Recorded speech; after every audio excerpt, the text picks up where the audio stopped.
Guys, listen up. As you get older, the best way to continue to look young, exuberant, and vibrant is to continue to take care of your skin.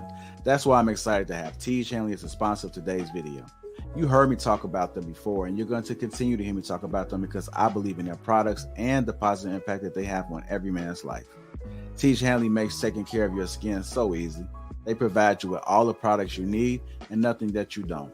Every box comes with an instruction card that tells you when to use each product, how much to use, and in what order. Lapeef family, I must admit, skincare wasn't always something I always focused on, but since I started using this system, I've seen improvements in the way my skin looks and feels. And you don't have to take my word for it. They have over 5,000 five-star reviews on their website from satisfied customers from around the world. I recommend you start with the level 1 system, which comes with all the basics: a daily face wash, an exfoliating scrub, an AM moisturizer, and a PM moisturizer. In addition to amazing skin, members of Teej Hanley get tons of benefits, including at least 20% off retail price, the ability to customize your box, pause or cancel at any time, and free US shipping. And because Teej Hanley is sponsoring today's video, they're offering my viewers a great deal. Just click that first link in the description and you'll get 30% off your first box plus the free gift. Seriously, that's an amazing deal. Even though it's too early, as I often say, it's never too late. Click that link and get started today. Oh, damn. What's going on, everybody? Happy Tuesday. Today is Tuesday, May 9th. Oh, snap. May 9th. That date holds a lot of significance. I graduated from college on May 9th, 2009. Norfolk State University, stand up.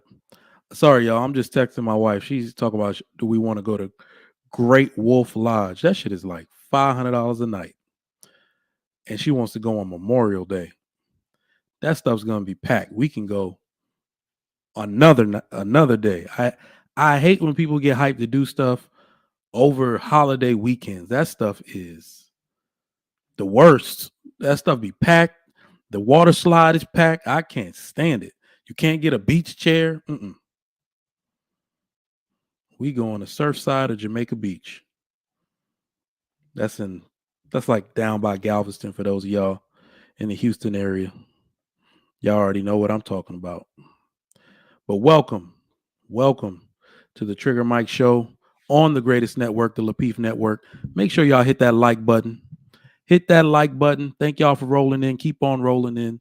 Keep on rolling in. We're going to get it popping right now, all right? Boom. She said, all right, now we good. We're going to do a beach day. Ain't nobody about to be sitting here. All these people taking all the damn fresh towels. We're going to relax on Memorial Day weekend, but don't worry about it. Y'all missed me yesterday? Y'all miss me? Yeah, I missed y'all yesterday too, man. But just a quick, brief announcement. So we're going to move some times around on the Trigger Mike Show. We're going to move some times around. I might be doing some at night.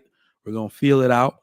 Might be doing, something early morning on one day, maybe late at night, but we're going to be testing for the next few weeks until we get it right.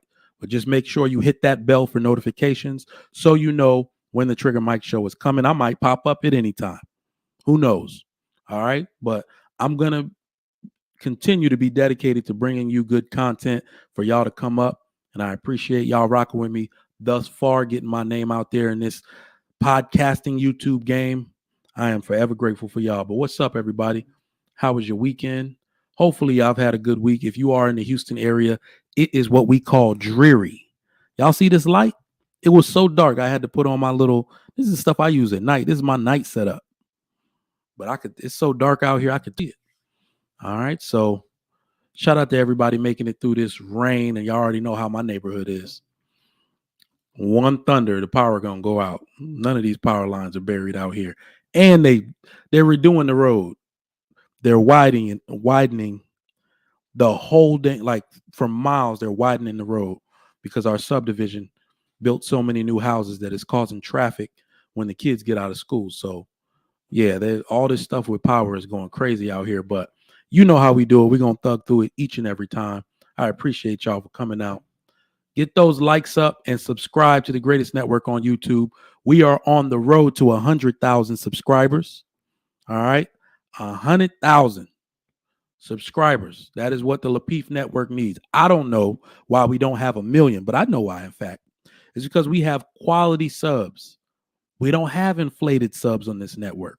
The participation and engagement on this network is genuine, and we want to thank each and every one of you for that. So make sure you share this out to people in your Instagram chat, to your Facebook chat, your WhatsApp, your GroupMe, your Clubhouse. Let people know you are watching the Lapeef Network or the Trigger Mike Show to get you through your workday. We appreciate that, and we are always appreciative of every piece of support you can give us.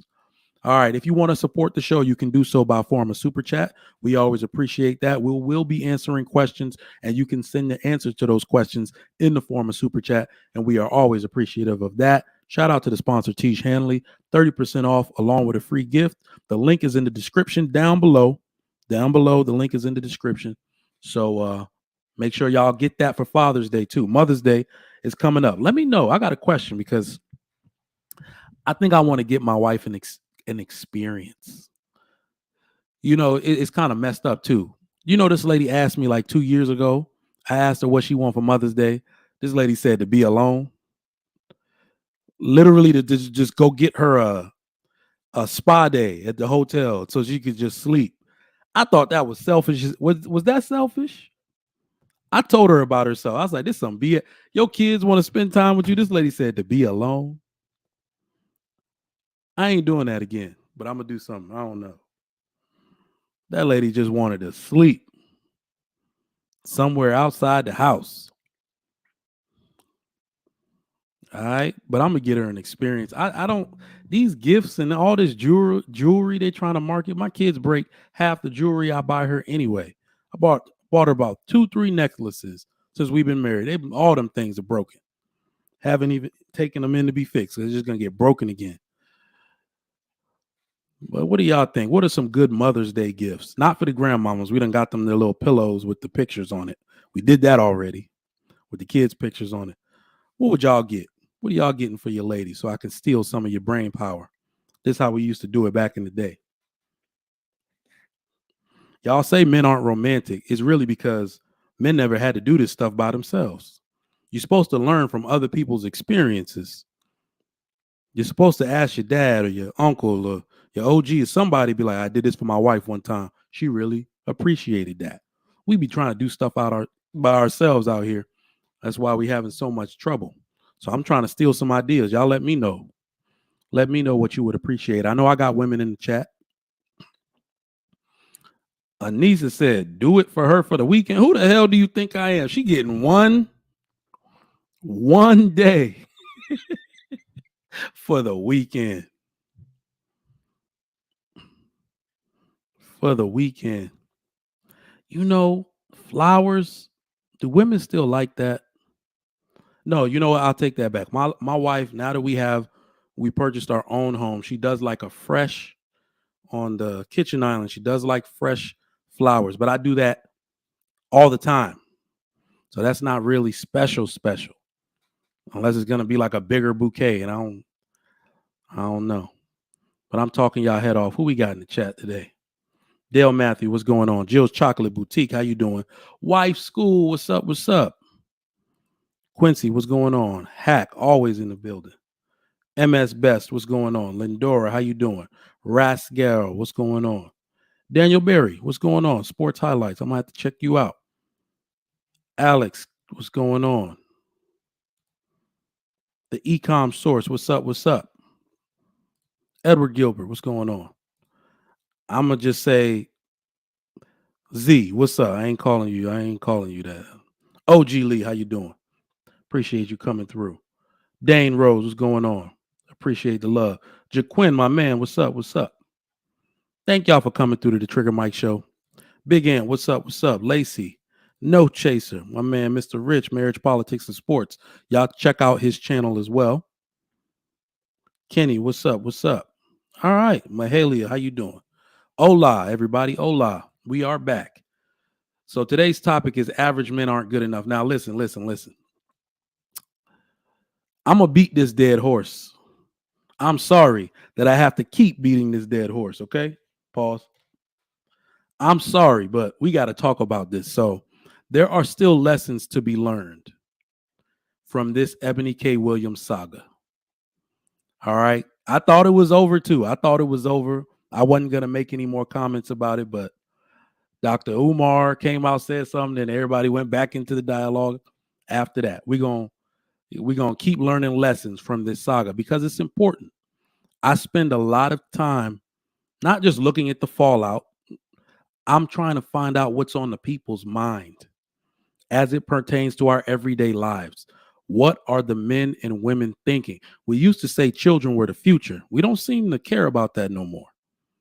I want to know what narratives are influencing these next generations that are going to be taking care of us. Do you realize that, yes, I am a high productivity, high yield man, but my dollar is not going to be the dollar for the next generation. You know, these kids that we've had, they're going to have to pay taxes too at some point. They're going to have to create relationships, marriages, buy homes, and keep the American economy afloat while I'm old in Jamaica or Panama or Nigeria, wherever the hell I feel like being, because I ain't paying taxes into this system forever. I'm going to be out of here.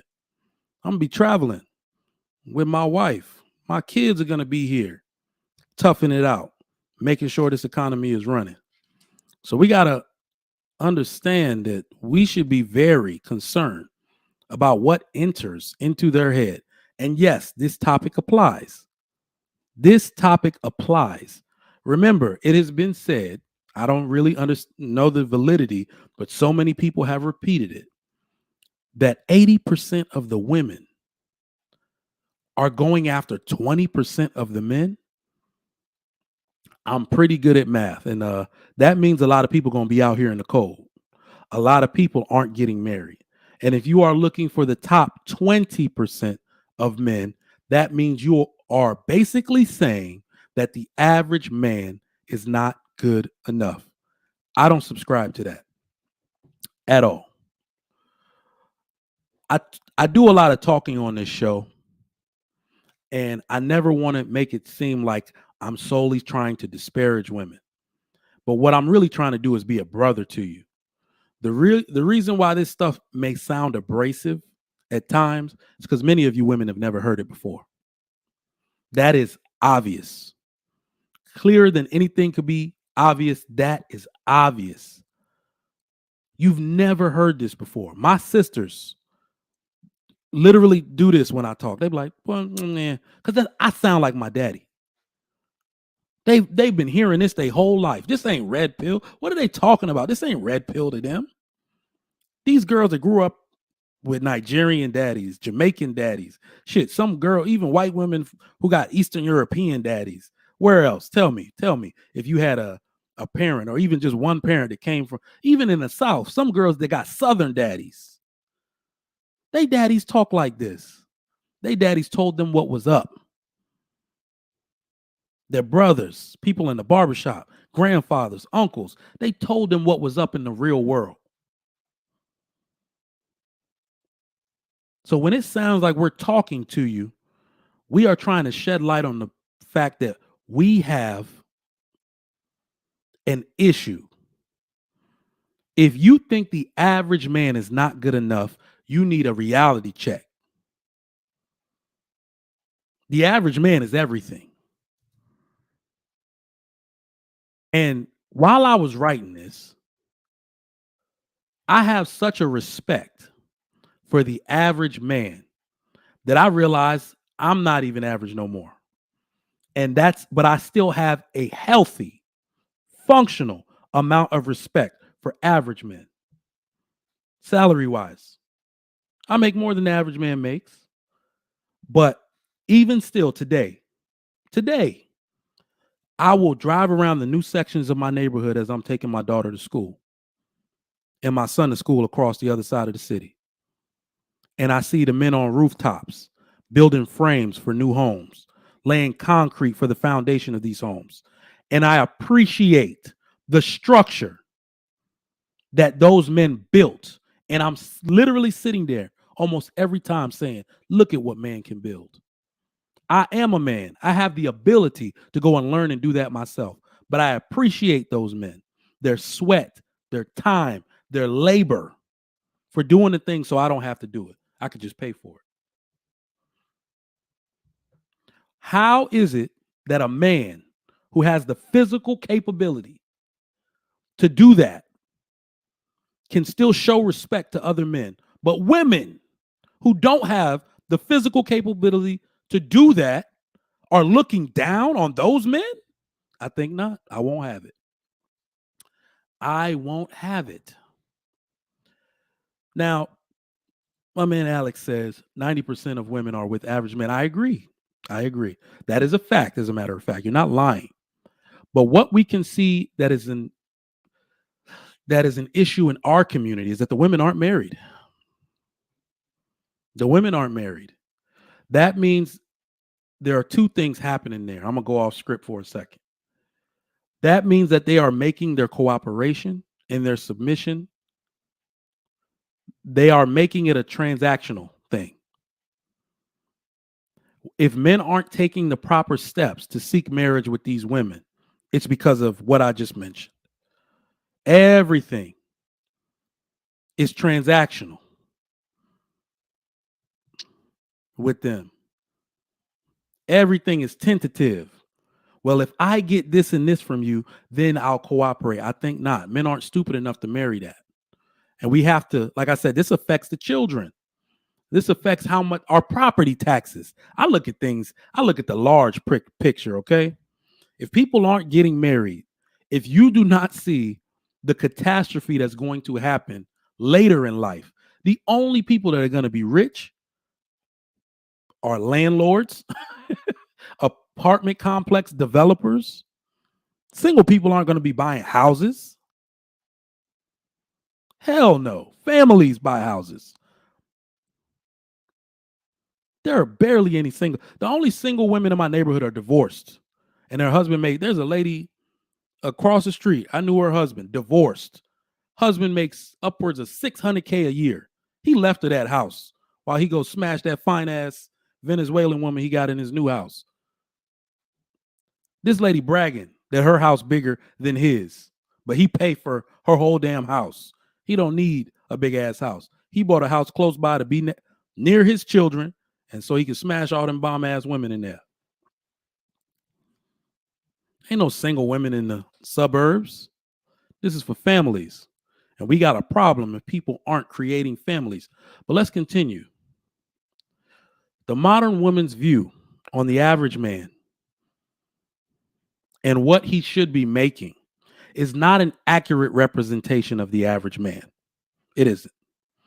What I believe it is it's a representation of what an egotistical woman thinks she deserves. I don't see anything wrong with the average man. I don't. If I was a woman, that's where I would actually want to start. I know y'all call cap. That's actually where I would want to start. Everybody wants to be upper class until you get upper class problems. Until your man ain't home. Because he dive in everything he got into his career, as those men tend to do. Do y'all know? Let me go off script again. Do y'all know that these upper class men that y'all claim y'all want, then y'all are upset that they don't spend time with their own children? Men with money are the worst fathers in America. The average man is the best father in America. And I'm going to start taking issue with women and people in general talking down about black men and spending time with children. Black men do that the best in the United States of America. We spend more time. We are more concerned. We play with more. We go to the park more. We help with homework more. We seek opportunities for our children. We at their sporting events more than every other father in America. Because I know all of you women out here that are trying to disprove all of this stuff. No, the CDC study. You can't let black men have nothing. We know. But I'm going to tell you how I know that's true. And this is an anecdote.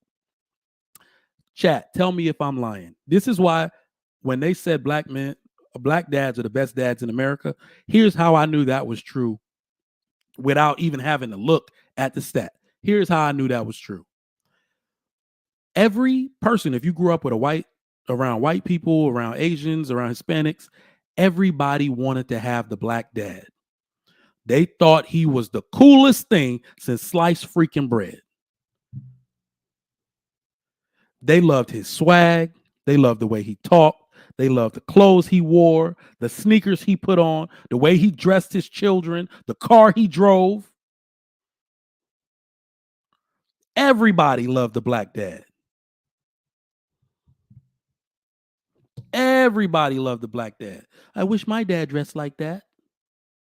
I wish my dad had rims on his car like that. His car is so cool. What are y'all calling cap on? What are y'all calling cap on? Y'all have absolutely no basis for what y'all are saying. Are y'all saying that people don't want to be black? Are y'all saying people don't want to be black when black people are responsible for popular culture in America? Do y'all really want to have that discussion with me? Black people are responsible for what's popular. They're responsible for the trends set literally now the world over. Not even in America, the world over. But let's continue. I want to know, what is it about this status thing? What are y'all so hung up on? Average women think they deserve status they didn't earn. It's starting to bother me just a little bit. So I have some real questions for you. Why are women so insecure about being with an average man? And it's not, as I think Alex said earlier, most women are with average men, the large majority. But I do believe these women can also be with these men, even married to these men for security purposes, but still be insecure about being with that man. Do y'all believe that's true? Is that fair to say? You can go as far as to marry someone and still be insecure about them. And you only did it for safety's sake. That is the epitome of a woman having one foot out the door the entire relationship, thinking if something better comes along, she's out. Or am I just talking shit? Have y'all not seen that in the last 10 years? Come on, man. So here are my predictions as to why the modern woman is so secure about being with an average man. I don't want y'all to get triggered. I want y'all to talk to me. Let me know in the chat what you think and what you believe. Ladies, I'm sorry. Modern women are lazy. Modern women are lazy. Am I lying? Have I told a lie yet? Y'all are lazy. But let me go into it as to what I mean by that, because somebody's going to say and talk about all of the accomplishments of modern women. And let me tell you what I think those accomplishments amount to. Education doesn't lead to more income necessarily, as we can see in today's society. It doesn't. Y'all keep shoving your education in people's faces. When I first saw that stat like 4 years ago, Black women in America are the most educated people. I am a thinker. A natural statistician. I like to piece things together. I'm one of those people that immediately can say, and this is why you want your children to be good at math, because people that are good at math can do things in 1 or 2 steps that it takes other people 10 steps to do. I'm a natural statistician. When I heard that stat, I said, if that is true, then these other things must be true. And they were not. If you were really the most educated people in America, and education immediately means higher salary, you would have eclipsed Black men in earnings by now. You would have. I promise you.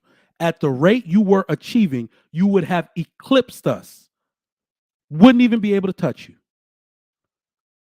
Would not be able to touch you at the rate you were enrolling in school. That's actually what it was. You were enrolling in school at the greatest rate. It does not necessarily mean more income. For those of you that are going to use that stat to say, I want you to understand something else about me being a statistician and whatnot, and somebody who naturally looks for these type of things. Women tend to say, well, if you have a degree, it means that you're going to make $1 million something plus dollars more over the lifetime of your career. Do you know where that stat came from? Colleges. That stat has the baby boomers represented in it. That stat is so old. It took information from the 40s when men were the only ones going to college. When there was a group of men who still made money, by the way, who were factory workers, had decent jobs, but all the administrative jobs went to men that went to college. This is when college used to be a think tank. Let me tell y'all what I think about college. I'm gonna continue. Ladies, I want y'all to understand that, yes, in my house, education is necessary, but it has to be for a purpose, and it absolutely has to lead to you earning more income, or else the degree is worthless. And I think we know a lot of people have a lot of worthless degrees. Most people, this is a stat, with liberal arts degrees, sociology, psychology, early childhood development, all of that shit, do not work in their chosen field of study 5 years after graduation. Waste. Those three that I just named are the lowest earning out of the top 20 earning, the lowest three or four. They're in the lowest five of earning, all under 40,000 for the average person with that degree. You can literally work at Walmart and make more. Now you have all that debt. Worthless. I want y'all to understand something, and this is coming from somebody who is college educated, who does teach college. Okay? I'm telling you this. Experience is now the achievement. Y'all went to get education as if a piece of paper meant you were experienced. Experience is the achievement. Renee, please don't do this. Don't do this. Psychology pays very well. Can you please go look at the stats? People do not. Clinical psychology can pay very well. LCSW, licensed clinical social worker, can pay very well. LPC, licensed professional counselor, can pay very well. Most people don't go the clinical track. If you have a PhD, as this man said, if you have a PhD, you then must teach and or do research. Pays very well. It can pay very well. Lowest 10% achieve what I just said. Less than 10% of people in that profession. It's really 95% don't, but I'm trying to give you some space here. Experience is the achievement. Now, let me tell you why all men don't need to go to college. You absolutely don't, and should not be disparaged for it, especially in these changing times and because of the cost of college. Men measure our achievements by our experiences. We measure our achievement, rather, by our experiences, which lead to opportunities, which then leads to achievement. That is what we call achievement. What have you done? My first interview, where I thought I was entitled, that I'm going to get this big $75K a year job, and I'm sitting there putting my best foot forward, the CEO just leaned forward and said, well, what have you done? Have you done any projects, any internships, anything you'd like to state at this time? Because he could see me trying. There is a huge difference, and I can tell you this right now. right now. Any of you that know my wife, call her up.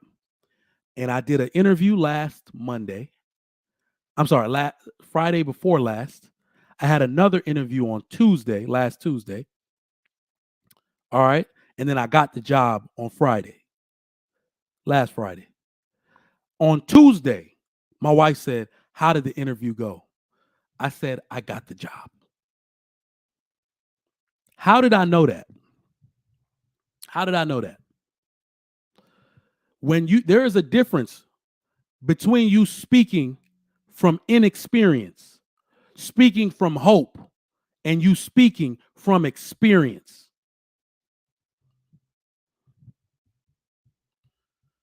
I spoke from pure experience. Every single question they asked me could have been a monologue for my experience. I had a resume for every bullet point on their job description. Nobody could beat me. That is what we like to call God body interview, king energy, whatever the hell you call it. When somebody is speaking like, "I've done this before, here are my results," you cannot beat that person. That is how men measure their achievement. What have you done? Not by some damn plaque on the wall. I got those plaques. That's not the first thing I lead with. I got degrees. That's not the first thing I lead with. What have you done? The average man has done something. Just trying to tell y'all, man, I'm trying to give y'all a different mindset. Here is something that kind of hurts my feelings about the way modern women approach this. Because I don't want to accidentally make a daughter like this. That's how much I'm scared about it. I don't want my daughter to adopt this type of thinking, these type of practices. Thank y'all for the congratulations, by the way. Yeah, when they called me on Friday, my wife was like, "Why you don't ever seem excited?" I don't know. I'm arrogant. Maybe it's the Nigerian in me or something. I'm arrogant as fuck. I knew I had that job already. Maybe I celebrated in my mind already after the interview. What the hell am I talking about? They called me to interview. Yo, all my people, all my truck drivers, all my dudes with some experience, you already know what time it is when they call you to interview. We saw your resume in our system. People don't think that's just possible either. Somebody didn't believe me when I told them. When they call you to interview, get some experience. That will happen for you. I pray it happens for you too. I pray it happens for you. Just trying to give y'all a little bit of game. Ladies, the thing that makes me scared about the way y'all are moving and what I don't want my daughter to emulate is that your achievement isn't actually about service. That scares me. It isn't about service.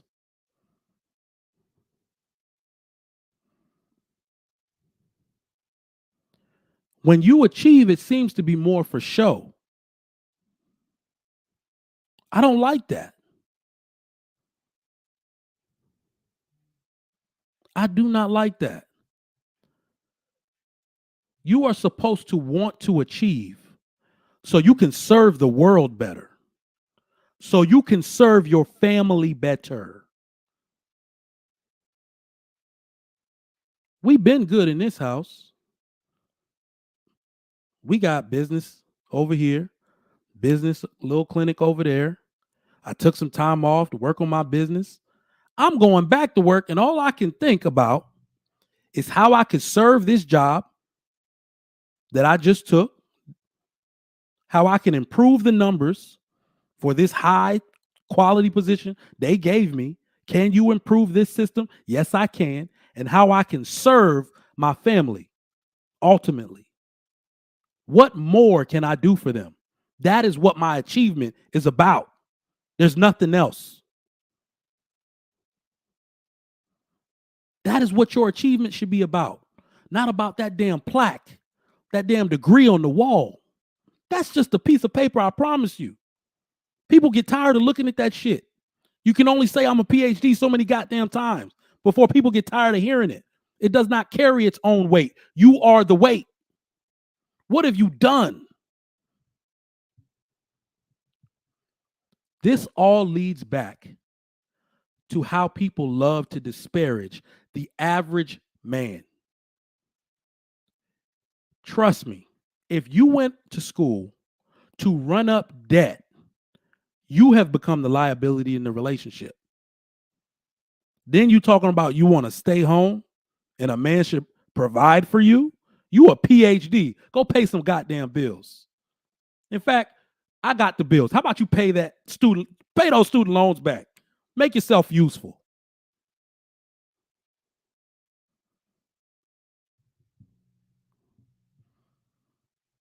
God, that's why y'all in here negotiating with Joe Biden. That's why y'all out here negotiating with his ass. Because you done ran the check up too damn high and need him to save you. But you talking about sitting on your ass with 100,000 in debt. What the hell's wrong with y'all? Pay them damn loans back at least.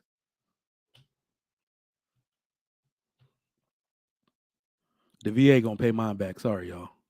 And I ain't gonna lie, I got student loans too, but I did my service to the country. That's actually another thing that I wanted to say, but I think I got it somewhere here in my monologue. So let's continue. I'm gonna also drop the link for those of y'all who want to come up. I'm almost done. Y'all come up and chat with me today. The link is dropped. So why do you want to sit on your ass after you've accrued all this debt? As I've said before, modern women want a man that's able to rescue them from their bad decision making. You want a bunch of Captain Save-ems in every kind of way. And I've said it before. That's not fair. That is not fair. It's not. My value is more than that. I shouldn't have to be able to supplement your bad decisions simply because you made them before I got with you. If you don't understand how unattractive that is to a smart man, I'm going to teach you that today. That is unattractive. If we really want to do it, Credit Karma is free. We asked the question last episode. What should you be asking within the first 3 dates? What is your credit score? I don't know, y'all. What y'all think? That's going too deep. What is your credit score? That's a little too deep.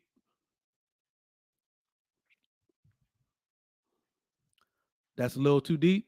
I don't know. What is your credit score? What them student loans looking like? Because that has real life implications on my ability to marry you. It isn't even just that you have high student loans. Clinical professionals, doctors, lawyers, they all have high student loans. What have you done? Again, what have you achieved to let me know this is a good investment? LPC, LCSW, registered nurse, BSN, MSN, nurse practitioner, MD, PsyD, DO. What else? We got all these damn credentials out here where they can bill insurance directly. That's what I'm talking about. My wife can bill insurance directly, no middleman. Okay? You got to bring value along with the debt. We ain't just saying that all debt is bad, but you got to have some work ethic behind it. Don't be useless. Damn, I sound like my daddy. He used that word so damn much. I started to hate it. That's why you don't see it much in my vocabulary. Don't be useless. I hope he ain't watching. He go text me. Ha! Don't be useless. Listen, the same way a woman's value isn't determined by her beauty and shape, a man's value is not determined simply by his net worth. So let's get something straight. There aren't even a bunch of Ebony K. Williams type chicks running around here. Y'all love to overinflate that point. Women out here doing it, boss chick, yet ain't a bunch of y'all around here.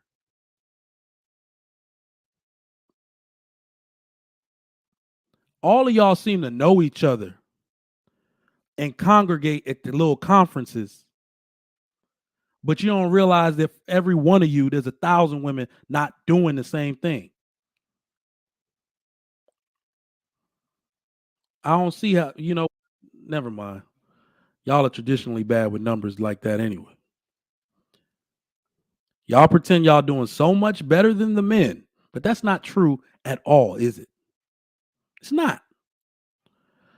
Most women are using the accomplishments and accolades of another woman to talk shit to average men.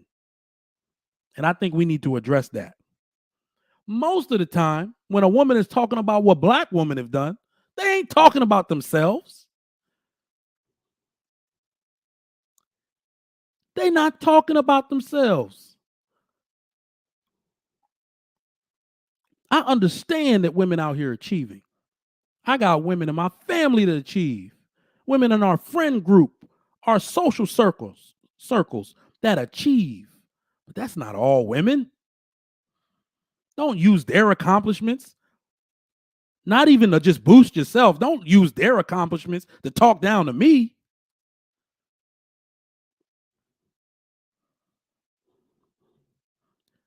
You in the office sorting records A to Z and want to talk shit to me?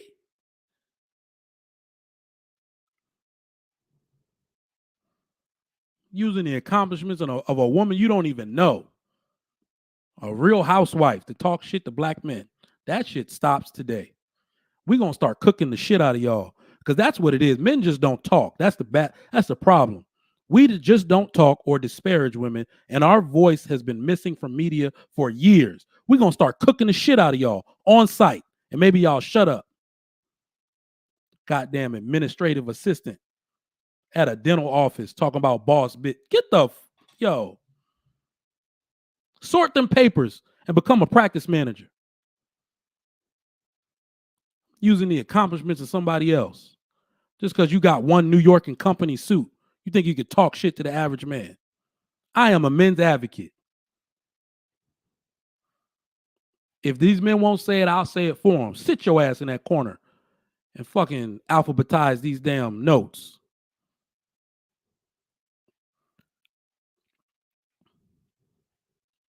Most women are also average. And there's nothing bad about that either. So let's dispel some myths as we like to do on the Trigger Mike Show. A college education does not make you better than the average man.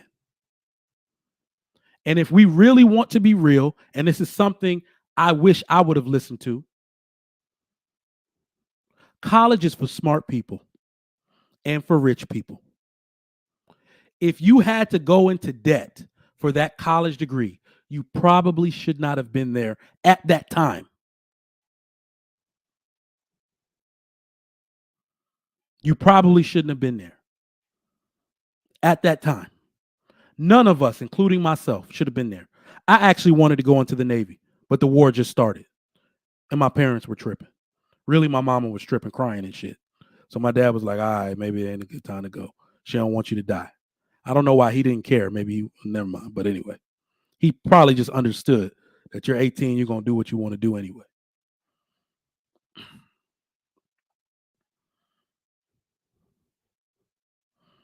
All right. Sorry, I got to tell you, but this is true. If y'all want to go to school for STEM, it might be a good investment. If you are smart enough to make it through those courses, if you look through the catalog,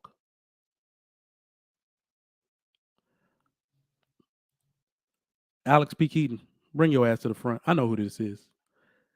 The Navy does go to war. I was in my hospital corpsman 8404. I've never even been on a ship. I was attached to the Marine Corps. You have to understand that the Navy is the Department of the Navy is the Navy and Marine Corps. The Navy does go to war. Correction.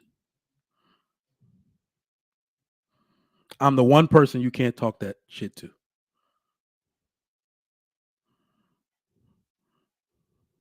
Docs are highly respected out in these streets. If you know, you know. Hoorah. All right. That made me forget where the hell I was in my monologue. Let me drop that link again for those of y'all that want to come up. I see you in the back. I'll bring y'all up in a second. All right. Truth about the average man. And I need y'all to know this. This is for the ladies who half listen at least to some of the knowledge I try to impart on y'all. Without average men, our lives would cease to exist. And what do I mean by average? Because we got to give some context when we talk, and I apologize for not doing that earlier. The context in which we're talking about the average man, I'm really just saying average men work jobs that are typically not that glamorous. They're not viewed as high status, high society, intelligent, or administrative suit and tie type jobs, even though some average men do work those jobs too. That's what blue collar worker, tradesman, skilled professional. Go to work every day, five days a week, no amount of hours, because people love to say 40 hours a week.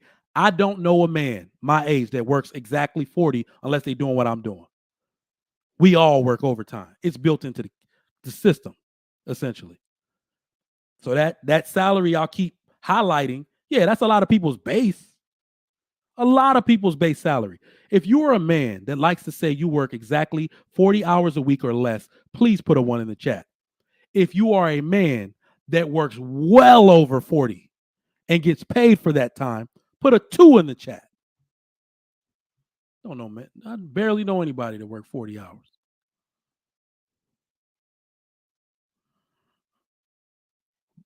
The average man in this country can provide for himself, has health benefits, pays his own rent, and buys his own food.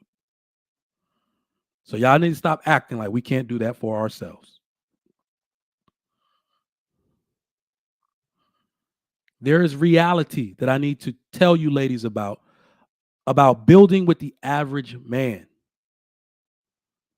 Oh, hell no, bench presser. Hell no. Hell no.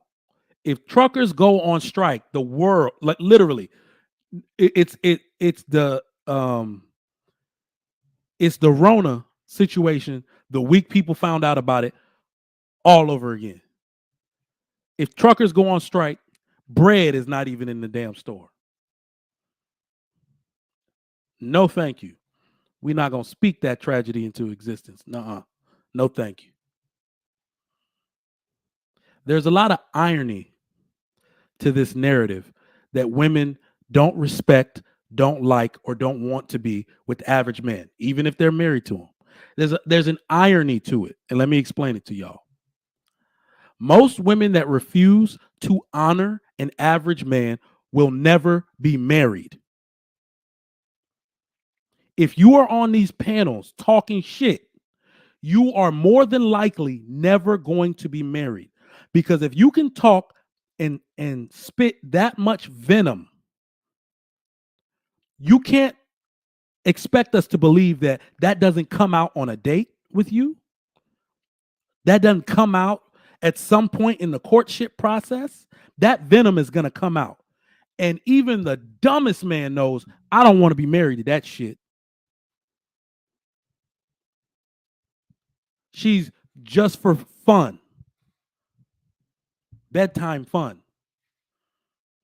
Some of y'all wonder why y'all stuck in that category. It's because of that nasty ass attitude you got, talking down on the average man.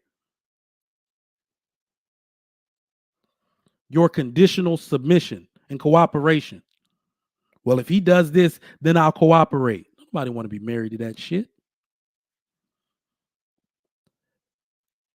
Further, I'll say most women that aren't married will be tired of working to solely provide for themselves by the time the husband they don't have was supposed to go into his financial peak. Isn't that something?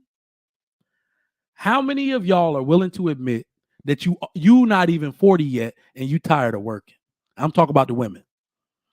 I've had more than on both hands that I can count of women that be like, oh, I'm so tired of working, girl. This is getting on my nerves.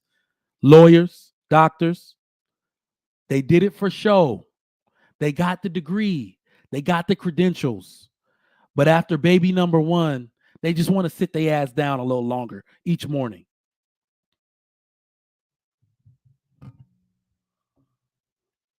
Let me bring the panel up while I'm out here talking y'all to death. His ghetto point of view. Can you come on cam real quick? Black Beauty, can you come on cam real quick? Damn, I think I said booty again. What's going on, sis? Wait, are you speaking? Okay, sorry. I thought you were just bringing people up right now. Sorry, I'm coming from the gym, so my hair's a little bit of a mess, as you can No see. worries. But I'm trying to get an idea of like what is it exactly you're saying? Are you saying that we are not supposed to get jobs, or are you saying we are supposed to get jobs? You're saying we're not supposed You're cutting out a little bit. We're gonna come back to you. Yeah, you cutting out a little bit, Black Beauty. We're gonna come back to you. What's going on? His ghetto point of view. Good afternoon. Oh, you want to unmute, big bro? I'm sorry. How you gentlemen doing this afternoon? What's going on? All right. We're good. Definitely. Great topic as always, good sir. I'm a fan. Yeah. I mean, just to piggyback off of everything you were saying, the stats are the stats. Most people make average incomes, and a lot of sisters do use the glory of what the few sisters are doing to kind of tell men that they ain't crap and they ain't trash, when it's them same brothers that they would love to take care of them and take care of their kids and pay their bills, but they just don't know how to say it. They just don't know how to humble themselves to that point. And that's the detriment of a lot of our sisters, that they just can't, just relax. Just to put it mildly, they can't relax. They can't chill out. They can't say, hey, I was wrong. Hey, you guys actually are impactful. Hey, you guys are useful. Hey, you guys are helpful. Hey, you guys actually are keeping society as a whole running. Can I make your breakfast in the morning, sir? How do you like your coffee? Mm-hmm. All right. So, Rich, good afternoon. Good afternoon. Real quick. I think one of the best questions we ever had in the recent, manosphere relationship question was the question that Ayala Van Zandt asked this chick. Would you marry a bus driver? Oh, was it date? Would you date a bus driver? It needs to be put in the Black History Museum. Or I think it was a great question because it opened up conversations all across everyone. Well, before you go there, I just want to say hi. I just want to say hello. I just want to say hello. Good afternoon. Let him get I through want his to give thought. my greetings. No worries. Let me get through his thought, and we'll come back. That's cool. Anyway, so I'm not going to be long anyway. I just think it was a great question, and because there's so many things that we can go. Because I do not fault Ebony for wanting her choice. I don't fault her for that. I mean, everybody should want. The one thing she didn't realize is the higher you go on a class scale for both men and women, the less opportunities at people at your level there are. And that's not just a black thing. That's across the board. Yep. But she doesn't realize that a man who reaches that level has no problem marrying a woman who's a bus driver. Yep. So I'll leave it there. All right. Black Beauty, your go. You were cutting out earlier just in case you didn't hear us. Yeah, sorry about that. I had to restart my phone. I'm walking from the gym. This is my lunch break that I come to spend with you, Trigger Mike. Haven't spoken to you in a while. You just spoke to me. What you talking about? So, you were just on the show. So I'm trying to understand, like, I was listening to you earlier and you hit a few points, but I'm trying to get, are you advocating for women keeping their jobs and continuing to work, or are you saying they should not do that? I'm always, God damn. Oh yeah, you definitely in the city. I always want women to keep their jobs, just keep the same level of respect in the relationship, in your marriage, no matter what you're doing. I agree. And so I know you mentioned something about levels, and I'm trying to get an understanding of why job level really. See, this is the thing about women. Women don't mind working if they know that they can have some comfortability around their work schedule. Do you understand what I'm saying? If you're not getting burned No. out by your work schedule and you can still have extra time and energy to contribute to your family, that's what women are looking for. I don't think women are just looking to be lazy and not work. But if I had a choice for my daughter, right, I would choose Yeah. that my daughter go physically, perfect her physicality, maybe be a ballerina in high school, middle school, elementary school, really keep her body tight, do what she has to do, and then eventually kind of just slide into a relationship at like 19 or 20. I would want that for her. I would not want for her to be out here busting her ass to compete with anyone or to contribute, really. Like, I feel like if she has money, that's great. But you're trying to tell us that the value of a woman's body and her figure is not important. And I beg to differ. You're saying something different from every other man in these YouTube streets. So can you explain? No. Well, maybe it came out wrong. I said the same way a woman's value isn't just in her beauty and shape. So wait, are you arguing that a woman doesn't have value? I believe that a woman's mind can have value because, the mind is not necessarily, doesn't have any really sexual, denotation. So we don't really know if a mind is masculine or feminine. So I'm not going to say no. But what I will say is that women are not necessarily looking to be exhausted, just for the opportunity to be chosen. Like, if she's gonna do it, she's gonna do it all the way. If my daughter's Well, gonna get married, or like, for example, I'll give you somebody else's example. One of my good yeah. friends, she's an entrepreneur, well, and actually her daughter is a half Nigerian girl, but her dad's been living in Nigeria her whole life. And they moved down to Florida a couple years ago, back down to Florida. She relocated her hair salon, and the young girl is now dating a young white boy that's on his way to the NFL, and she's not going to no school. And she's a Is he very in the intelligent is woman he in the too. NFL yet? Well, he will be, and they're not Oh having sex well, because it's a we'll carefully come set up back to that. situation. She's 18, he's 18, he's already a prospect. My girlfriend's daughter, they're not ghetto girls. They're beautiful African American women, beautiful, good looks. The girl's half Nigerian, she's tall, but she's got the American girl look in the face, which is, thank God. She got the height of a Nigerian, but she got the American girl complexion and face. They went out to Florida, and now, because she's fit, because she's healthy, because her mom taught her some business sense. Like, she was the little girl in the salon that was always counting our money and scheduling our appointments at 14. So she's business savvy. She don't have to go to college. And he's about to set her life up. That's what I would want for my daughter. So Like, all this working shit for what? If all you right, well, work on your body let and me your just say this. physicality, if you work Let on me your just body and say your this, Black physicality, you Beauty. won't have to work that hard. That's a Let fact. me just say this. If he's not in the NFL yet, I'd pause on saying, he's going to go to the NFL, and moreover, it's not guaranteed he's going to keep I her didn't if he say, does. hold on. I didn't say that he was going. What I said was that they're in Florida. He's a prospect. He's a young white boy QB. He's a quarterback prospect. So he probably will likely end up in the NFL. Like, this is, like, you Oh, understand okay. what I'm saying? He's a young white QB, 18 prospect, and he's likely going to be in the NFL. And my friend's daughter, who is a brilliant half Nigerian, Black American woman, who is 18 years old, she is literally going to have her life set without having to do all Well, this work well, and let me back-breaking get off of that, bullshit. Black Beauty. I have a Back question because back-breaking I bullshit. feel like If I this could is a go back, if I could go, like, literally, if I could go back, and because I went to LaGuardia High School, which is, I don't know if you guys know what that is in New in York, Queens, but Yeah. no, School of the LaGuardia Art. in Manhattan, Yeah. Manhattan. behind, All right. right, like all of the stars went to the Nicki school. Minaj and And all if you that. don't, right, like, and some of us were dancers, some of us were singers, etc., etc. And if I know one thing, one of the things I toyed with coming out of school was like, am I doing this college route? Literally, if it wasn't for the fact that I need to get medication every month, I would have never went to college. I'd have just been out here, been a dancer, dancing for the Clippers or something like that. Like, I'm telling you, that's what I want for my daughter. I All don't know right. if you So know the other Black let me Beauty. just I don't know if you know the other Black Beauty that be on these panels. She's a whole, like, she used to be a cheerleader. She's a whole dancer for let an me just say this, organization. Black Beauty. Black Beauty. Her Let me life just is say this. set. Let me just say this, Black Beauty. I think we kind of create this narrative sometimes, like men ask women to go to the workforce. Women market themselves that way and have been doing it for years.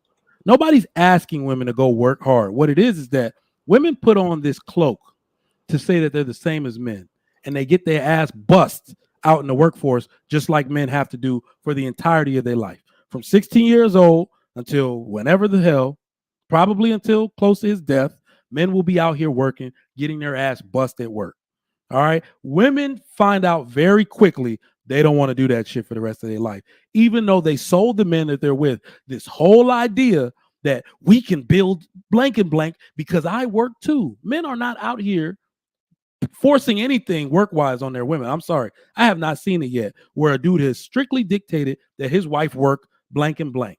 Women are the ones leading with their value that way. Do you see what I'm saying? That is Yeah, the way I y'all get that market part. yourselves. Y'all are the ones pushing education. Education for what? To work. Education just to have education? What the fuck is it for? I think. It's for work. Go ahead. Somebody else go. Go ahead, Ekene. This is the problem, right? Trigger Mike, check this out. I want all of us to listen. The problem in our community is this. Our women always lead with money or degree. They don't care anymore about the character of a man. I was in a show a few days ago. That was a bone of contention. All the women in that show, I would say 90% of them, they were all over me, both on chat, destroying me. That was the first time I knew never to go on a woman channel. I tell you. And every single one of them, I would say of maybe 100 women, only like 5 or 6 were saying something different. The rest of them, money, money, money, money. What can a man do for me? What can a man do? This, that. It's so bad in our community. It used to be a white woman's trend. Rich white woman's trend. Not white woman, but rich white woman thing. What can a man do for her? But in our community, it's even the ones that are poor that request for that. It's very sad. It's very sad. In fact, our women today would rather make 100,000 and be broke and can't get a man she can afford or she's qualified for that makes 50,000. Yep. And the bad part about it is that our women are so much materialistic, they forgot how to do mathematical equation. They forgot math, simple arithmetic. 100 plus 50 is 150,000. 75 plus 75 is 150,000. Yep. They forgot arithmetic. 75,000 that a man earns, and if you earn 20,000 as a woman, that is $95,000. It's a shame that they want somebody that can afford a lifestyle that they don't need. Yep. I was talking to somebody recently when I went out of state, and she was telling me how her daughter frequents Louis Vuitton and not married. And I asked her, so if your daughter is frequenting Louis Vuitton like this and not married, don't you think it's going to be a problem in her family? And she's also a single woman, never married. And she's like, I'm not going to tell my daughters how to live their life. I said, okay, but you're not married. Do you want your daughters to end up like you? She said, no. I said, you got to stop them from living this forced life. They are living the forced life. Black women, yes, they said, not I. Black women said that they are the most educated, the most graduated, but they forgot that they're the most indebted. You are here talking about somebody that is going to go to this, become a white guy, become a quarterback, and she is 18 years old. Not that many white men are being quarterbacks today like they used to be 10 years ago. Okay. Black people are taking those quarterbacks. I understand that. This is not about black and white. Like Mr. Ikeni, don't get wrapped up on race. I expected as a Nigerian man, you wouldn't get wrapped on race. No, you're going to get your chance, but yeah.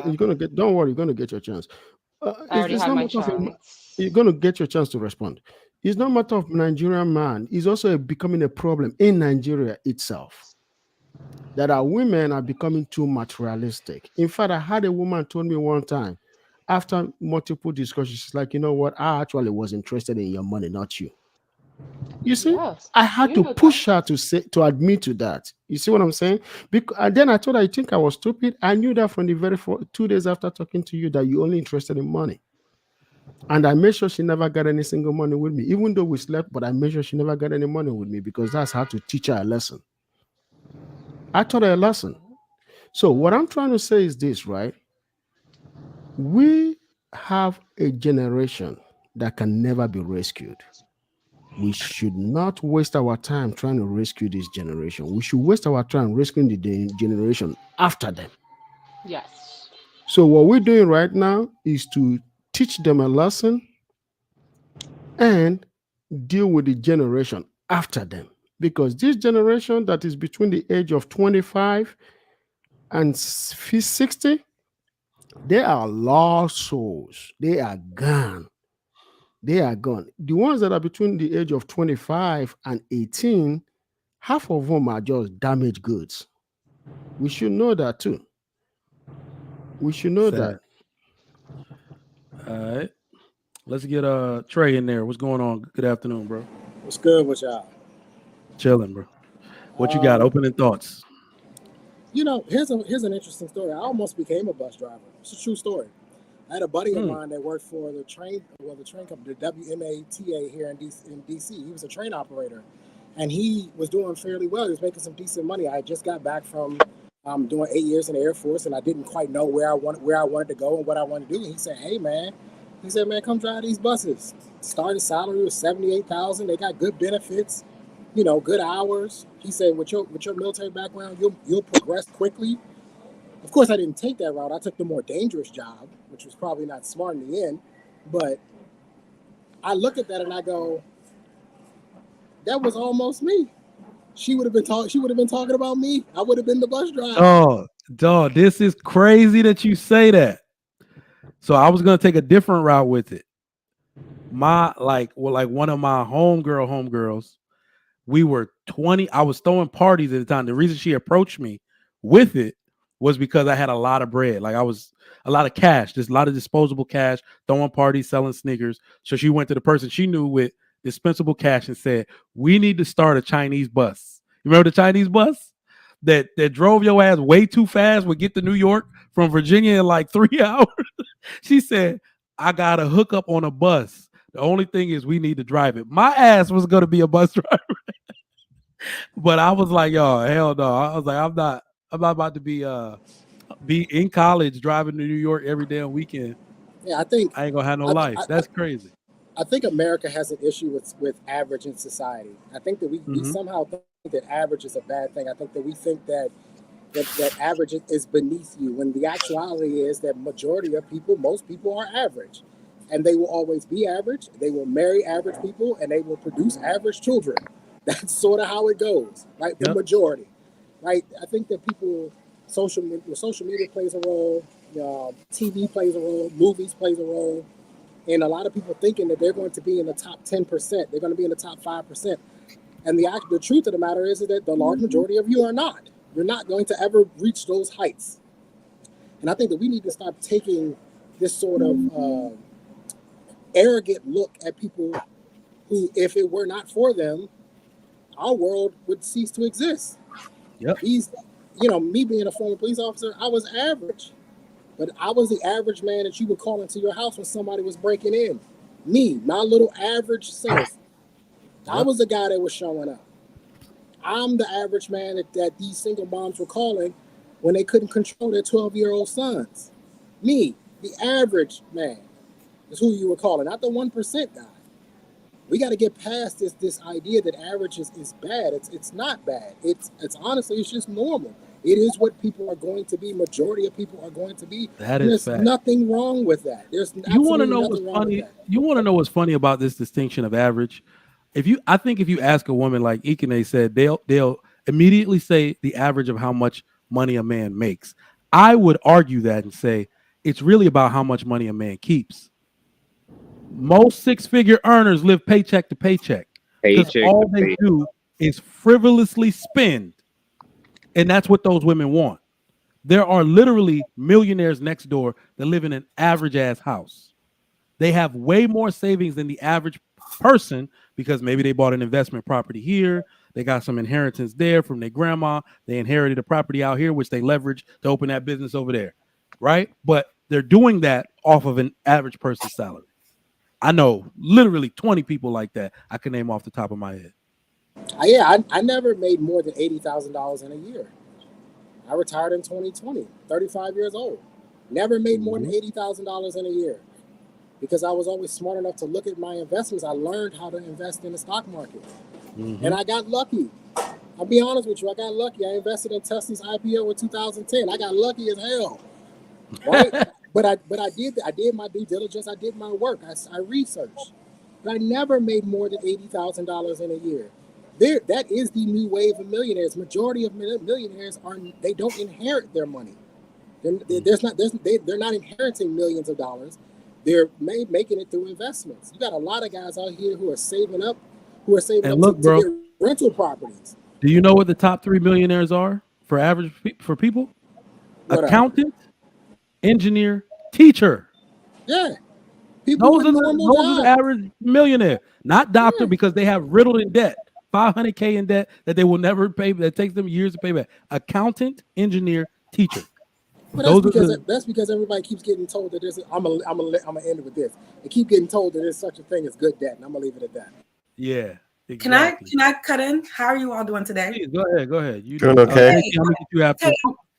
Hi, good afternoon, everyone. Tay, I'm very interested because you did say that you didn't make past 80, and I think that's a fine, salary. Like, what was your strategy, and like, how did you do that? Because I think people don't really know how to do that. Because like me as a woman, I think sometimes I'm like, I feel like I have to come in and make a substantial amount of money because I don't want to be in debt or I don't want to be uncomfortable. So like, were you married? Did you have children? How did you do this? Okay.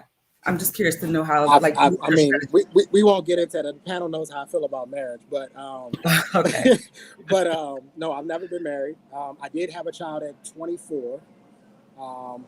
What I did was I won't say it's a minimalist lifestyle, but I was in the military, and so Trigger Mike can tell you, you can eat on base for $2, and so I ate every meal, breakfast, lunch, and dinner for $2 on base. If I didn't need it, I didn't buy it. It's just that simple. If I didn't need it, I didn't buy it. And I took almost every dime that I had and I bought dividend stocks. And I started my snowball effect and my compound interest effect of investing my money. And I started when I was 19. And I tell people, a lot of people, if you have kids, you need to get them investing as early as possible because that's how compound interest works. It's time. It's over time. That's how compound interest works. So my strategy was to put as much money into my investments as I could. And if I didn't need it, I didn't buy it. I didn't buy expensive shoes. I didn't buy expensive clothes. I was dating a woman at the time and we were 50-50. We split the rent. Like if I didn't need to spend the money, I didn't spend the money. And I took every TDY that I could take. I took every deployment that I could take. I remember my second time to Iraq. They had a savings program. If you gave them $10,000, they gave you a free $1,000. That was easy. I was like, that's the easiest $1,000 I'll ever make in my life. I took advantage of everything I possibly could, and I stopped worrying about keeping up with the Joneses. I didn't try to keep up with people and try to impress people that didn't care about me. And it just so happened that by the time I turned about 31, 32, when I started to look at my my brokerage account, I was actually making more money in my brokerage account than I was going to work every day. But you got to remember, I had put in the work since I was 19. So by the time I was 32, we talking about over 10, almost, 14 years of investing and saving. That was my strategy. Time. Use my time. Okay. That's awesome. I would like to ask the gentleman because I think that was a great strategy. Because, I come in some of these spaces sometimes and I feel like, some of you guys say very smart things and then, some of the latter, they're unhinged and it's like about blaming people. And I'm just like, how do men talk to other young men about I guess, curating a strategy like Tate or someone else so like they can be the All best. right. I'm going first. Okay. So this is something we hear a lot. And it doesn't come across as feminine and as nice as you've said it. But what it is like, well, why don't men talk to other men? We cannot have a discussion about men mentoring or tutoring or doing any type of men before we have the discussion about people staying in the same house raising their kids. Come on. That is how that happens. That is how that happens. The community is not responsible for the education of young boys. Their parents are. Their father is. That is how that happens. I am my dad. I hear myself to this day at my age hear stuff like, damn, my daddy used to say it just like that. You see what I'm saying? That is years of living with the same man who cares and wants nothing better for you than your advancement in life and wants nothing from you for it. That is how you get that spirit of wanting to do better, picking up. And even if your father wasn't that great, somehow his presence is going to rub you, even if it's the wrong way, it's going to teach you what not to do. Right? So that a lot of people are saying, well, how do we get these young boys? I'm a realist. We can't do shit. Ekene said it. We got to forget about this generation. They are gone. Their mind is gone. They out here offing each other on the streets. There's no bringing them back to anything. You have to get them while they're impressionable, while they're young. And if you don't get them then unfortunately. So unless we're willing to have that conversation first, we can't really go to how do we teach them. It is in the home every day, teaching them your mistakes, where you went wrong, teaching them how to treat their mother, why marriage is the wealth builder trade. He building wealth by himself, but the rest of y'all, that's not the average black man. The average black man can do it with a woman.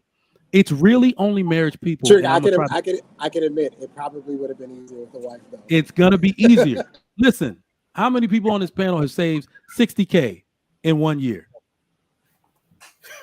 It's going to be married people. You see what I'm saying? While you're paying your wife's salary, just going in.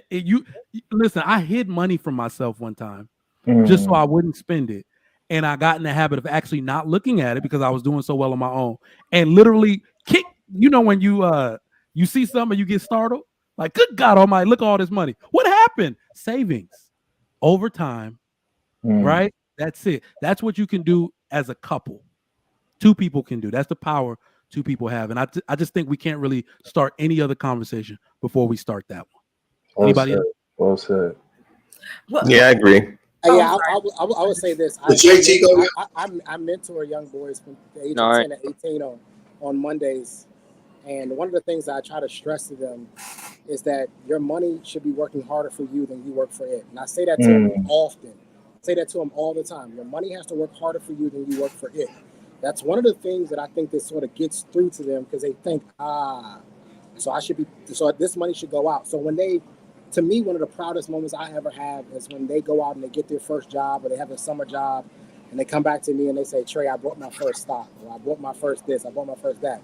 It's gratifying, it's satisfying to hear them say those things because they are actually listening. I'm not going to lie to you. The younger generation, they need proof. You can't just tell them things. They hear it, but it doesn't resonate the same as, come look at my Lamborghini. I don't have a Lamborghini, obviously, right? But it's much more powerful when I can take my phone and hold it up to them and say, this is my brokerage account. And then show them the numbers. This is how I did it. It's much more powerful to be able to give them that information because it gives me instant credibility. Now they will listen to me. And now I can talk to them about, hey, invest in this stock, how to read this chart. This is a 60-day moving average. This is an 80-day moving average. Blah, blah, blah, blah, blah, blah, blah. And they'll listen to me because I have the credibility because I can actually show it to them. I think one of the things that people who want to reach back and help the kids that are coming up, you have to understand that they're going to challenge your credibility because they understand that. It's not like how I grew up. I don't think we challenge credibility. We just listen because that's the way we were raised. We would just listen to what somebody told us. But these younger guys, a 10-year-old, 11-year-old, they're going to challenge your credibility. You have to be prepared for that. All right. Let me get to these super chats real quick, and then we're going to continue. We're going to start off with JT after that. Prophecy to Savior, $10. Does anybody know what this is? RVSR? Put it in the chat what the acronym means. For the VA, oh, that's the Veterans Affairs. I bring home after taxes $90K a year, but according to the talking point, I'm a brokey because I don't bring home $100K a year. LOL, well, it is what it is. Let me tell y'all something. I forget the actual number. You don't want to bring home 100 and something if you can bring home like what 97 because it puts you in a new tax bracket. I forget. It's one of those numbers is the magic number. I think now 90 is a little bit high too. You have to start putting that in your 401k to stay down lower tax bracket. Yeah, I learned the hard way. There's a number you gotta distribute a certain amount out because the tax won't get you either way. So you will stay down in that lower bracket. Yep. Oh yeah, of course. All right, $10. Prophecy to Savior. You're absolutely right. I got a tentative selection offer for a job I didn't apply for because of my experience. Plus, I was a Marine, so my school was paid for both my degrees, no debt for me. This is what I really advocate for, and it's never going to happen in this country. There's no boy that should ever be paying for their college education. You can do a non-combat job in the military or the reserves, the National Guard, whatever. It's good for you to learn how to work as a part of a team, how to follow orders with your fucking mouth shut. That's what most of these boys need anyway. All right? And your college is paid for if you ever decide to go. Either way, you have a bankable skill most of the time when you get out. Very unlikely, $5. Need to take inventory. Some will call a FedEx worker making $70K dusty while making $90K and paying $2K a month after tax and student loans for 20 years. Make it make sense. That's what I'm talking about. Very unlikely. That is what we're dealing with today. They cannot do accurate math. Security Boss, $5. Thank you so much. Love the conversation. Hello, everyone. Y'all make sure y'all subscribe to her. I'm still having trouble with these S words. She's one of my favorites. All right. Prophecy to Savior, $10. It's called debt to income ratio. If your debt is more than 35%, regardless of how much you make, you're doing it wrong. Also, there are things like brokerage accounts, TSPs, Roth IRAs, bonds, etc. That's where most of y'all money need to be going. Be loved, $10. The more money a man makes, the more likely he will attract a woman who just wants his money. There are so many gold diggers out there strive to just be the best, but don't focus on money itself. Absolutely. I agree with that. Be loved. Thank y'all for the super chats. Keep those coming. We appreciate your support of the Lapeef Network and the Trigger Mike Show. This is going to be an awesome conversation. We're not even through with opening thoughts. JT, what do you got? Oh, yeah. So I definitely agree with Trey. Average is what majority people are going to be. I mean, that's why they call it average. I will say that a lot of people my age, I'm 25. I'm like I told y'all a couple episodes ago. I'm at that age where I'm like in between the generations, so I see both of them. And the people on the Gen Z side, they are not getting any information on what to invest in or how to invest. And I agree with what Trey said. Trey was like, we need to start investing and we need to do this. And I think what he said was great, as in showing the younger people what to do and how to do it. Because if you ask a lot of people in Gen Z, even some millennials, what a Roth IRA is, they don't even know that exists. And so, in the ones that do know that it exists, they just know that it's risky if you don't do it the right way. And so we don't have a lot of people teaching us how to do these things the right way. They're just saying invest your money in the stocks. What stocks? How do I invest in stocks?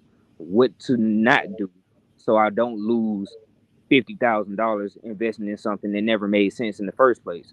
What to look out for and things like this.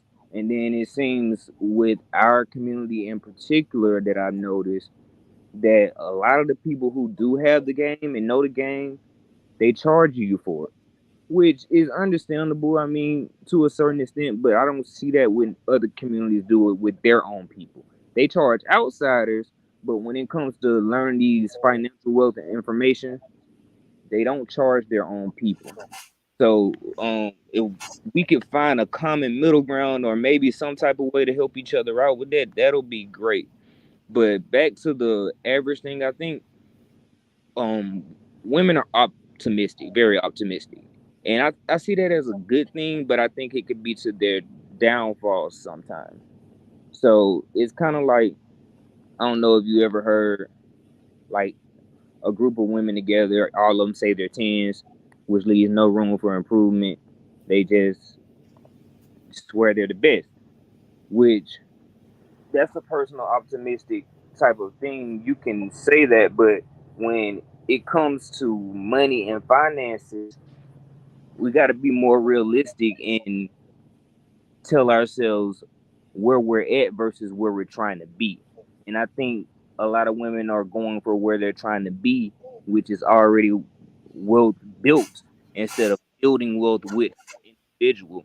So they're looking at these guys who are working as bus drivers or working these government jobs or working as truck drivers and stuff, not knowing that jobs in transportation and jobs in like city and county jobs, they're pretty much decent paying jobs from city to city, state to state. They kind of match the income when it comes to each city and each state as far as how much they pay in that particular area. It's not like or let's say a fast food job where in one place it might be enough and another place is you're not going to be able to survive. For the most part, transportation jobs and city jobs, they're decent jobs all around America.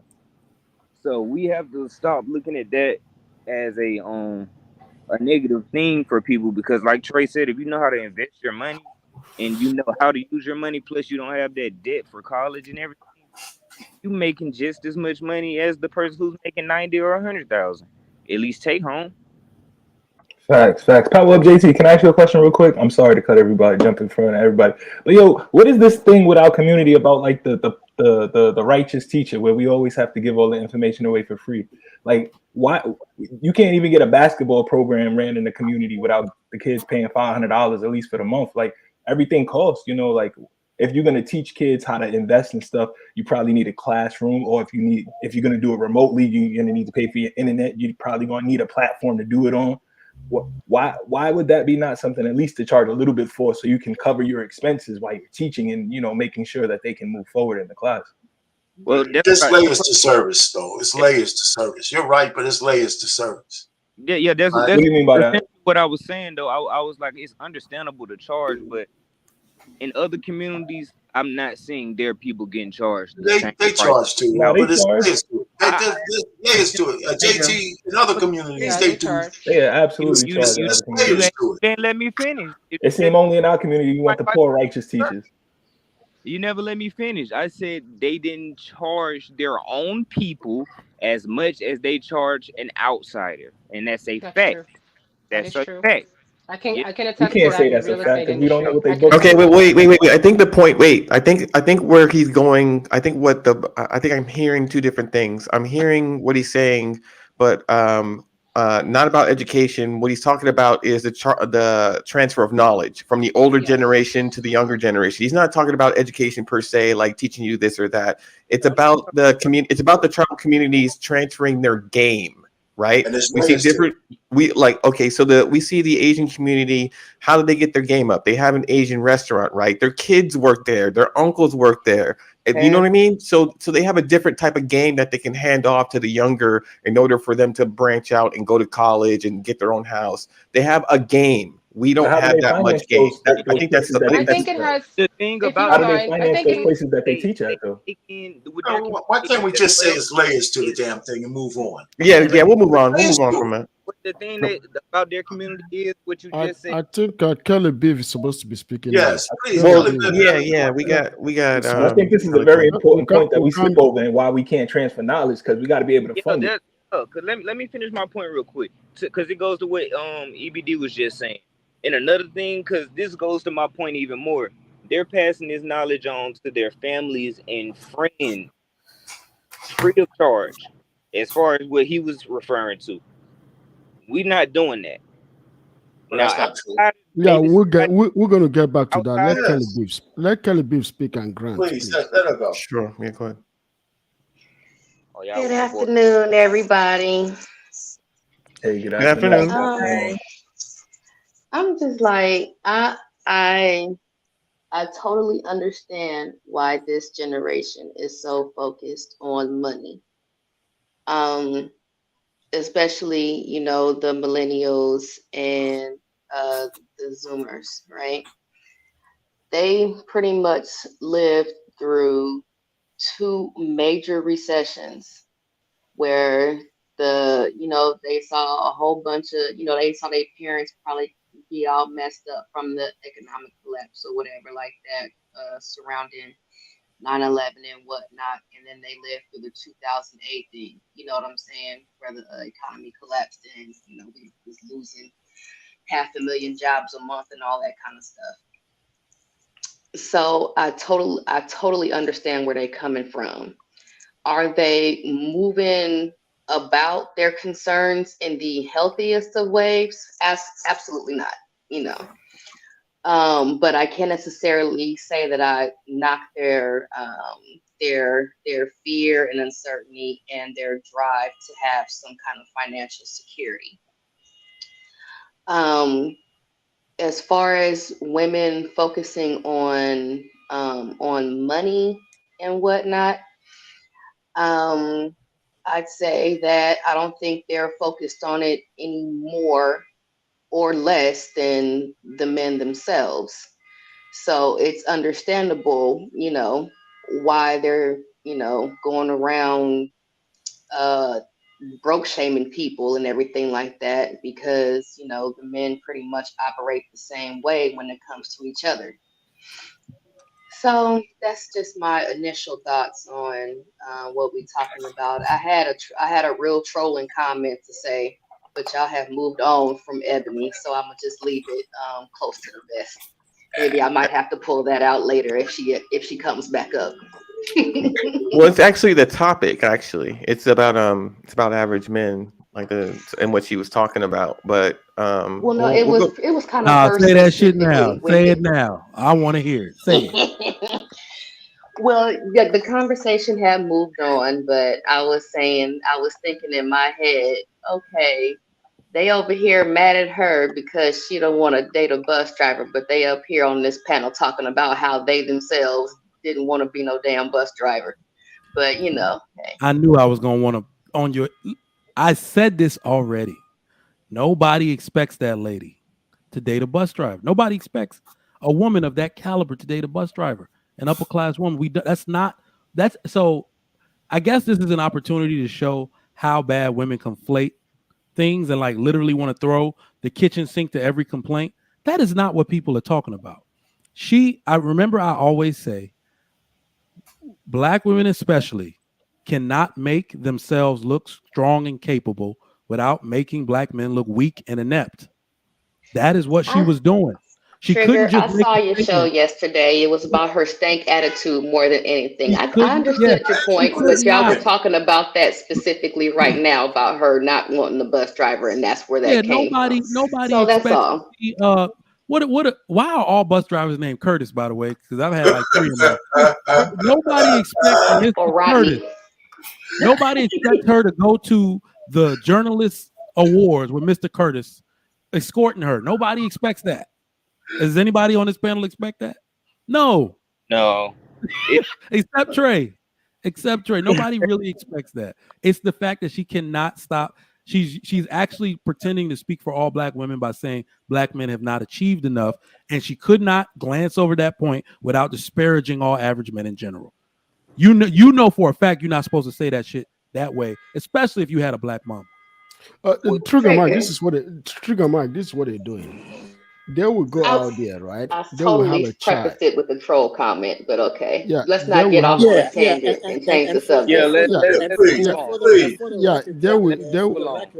For the record, the only reason why I didn't become a bus driver is because the police department called me back before the bus company called me. That's the only reason. Had the Metro called me before, I would have gone with the Metro, but they just didn't call me first. Yeah, I got you. Go ahead. Grant was supposed to go next, and then I'll wrap it and go last. Okay. I'm not too long. Grant, go ahead.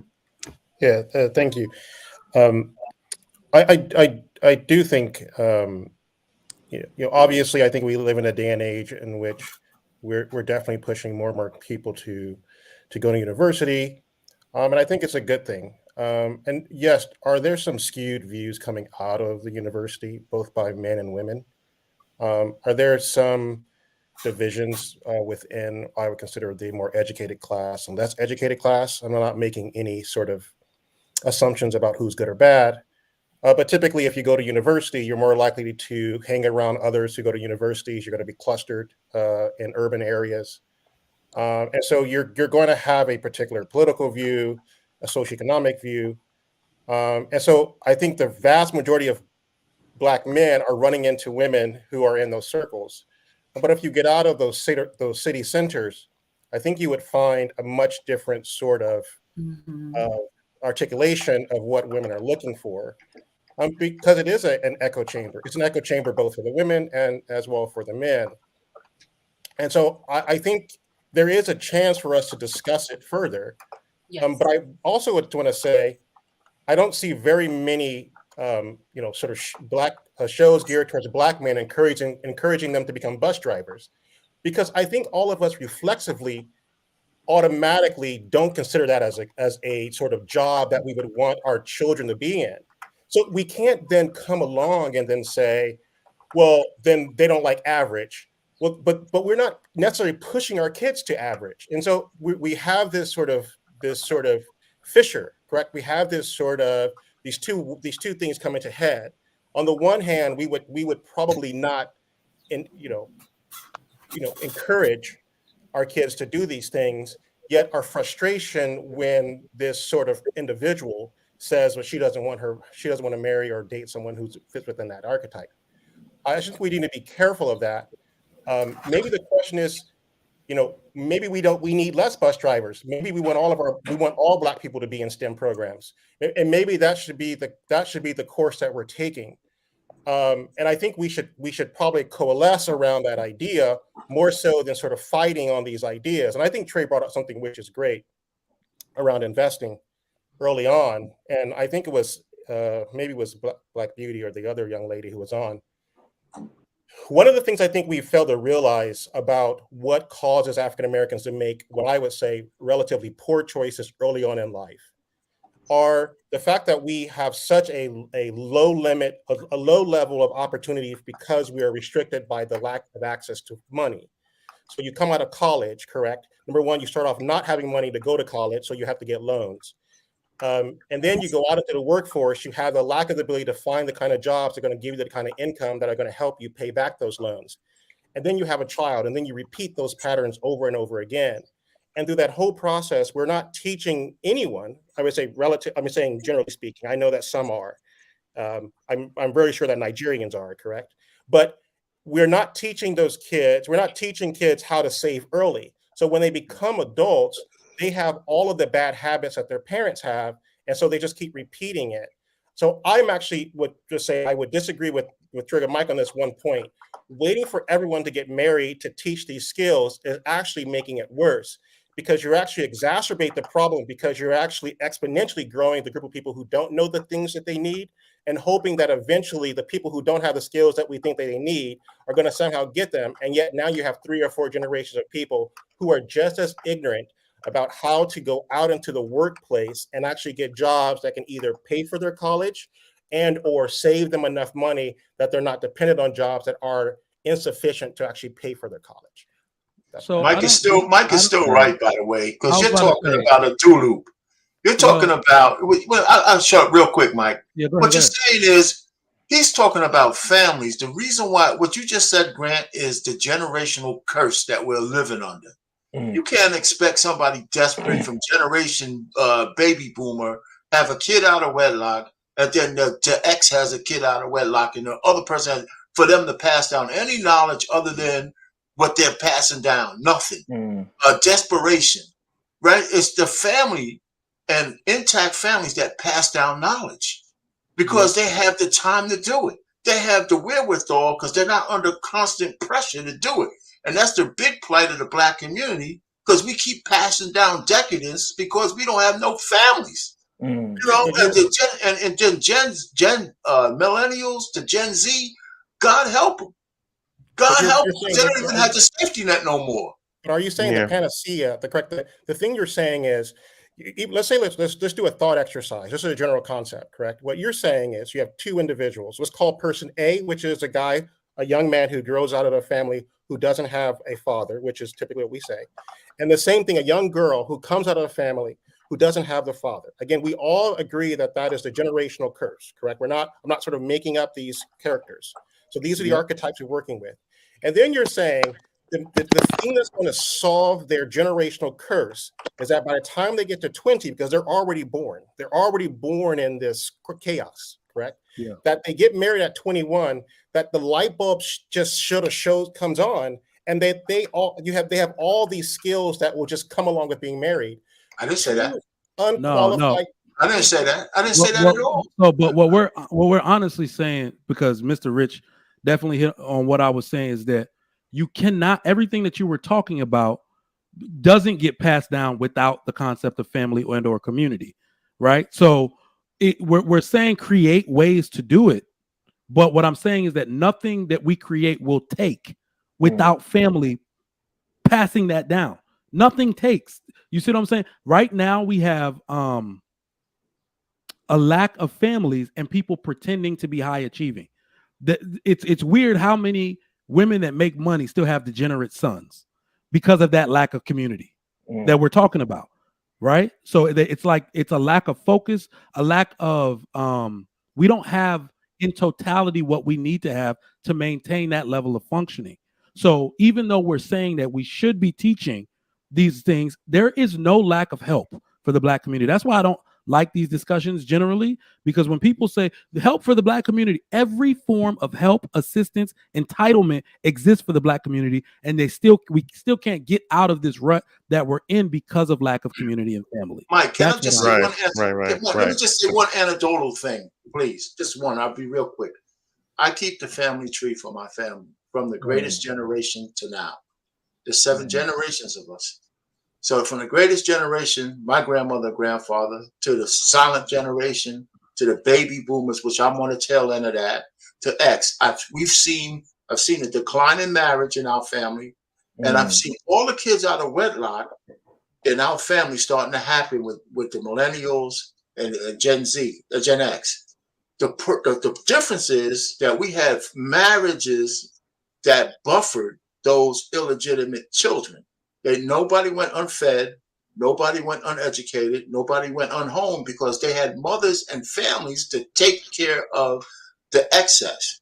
That marriage bond is starting to disappear from X to millennial and to almost nobody in the Z, right? So I can see it anecdotally in my whole family, how the degeneration of the Black community is impacting my family.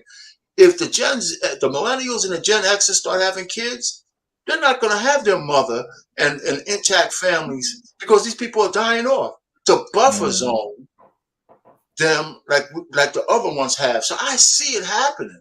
And so it's I mean, I'm going to leave it there, but I'm seeing it in my family. It's like 200 of us now from my grandmother and grandfather. I don't know how they did it, but it's a big kind of thing.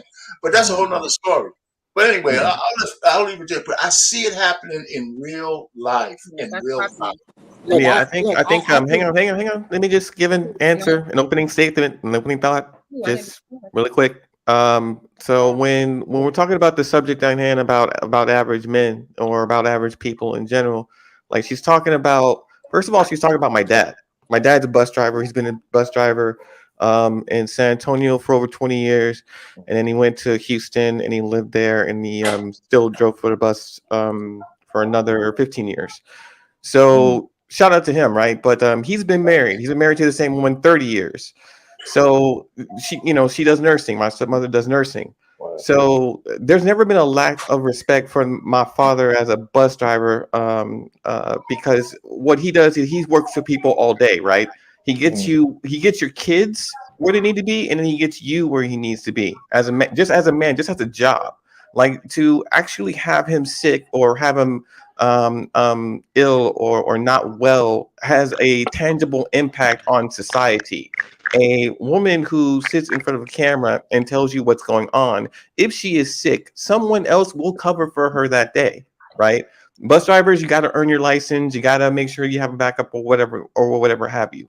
Like a bus driver actually can tell you a lot about life and about different people just by the interactions that he does day after day, year after year.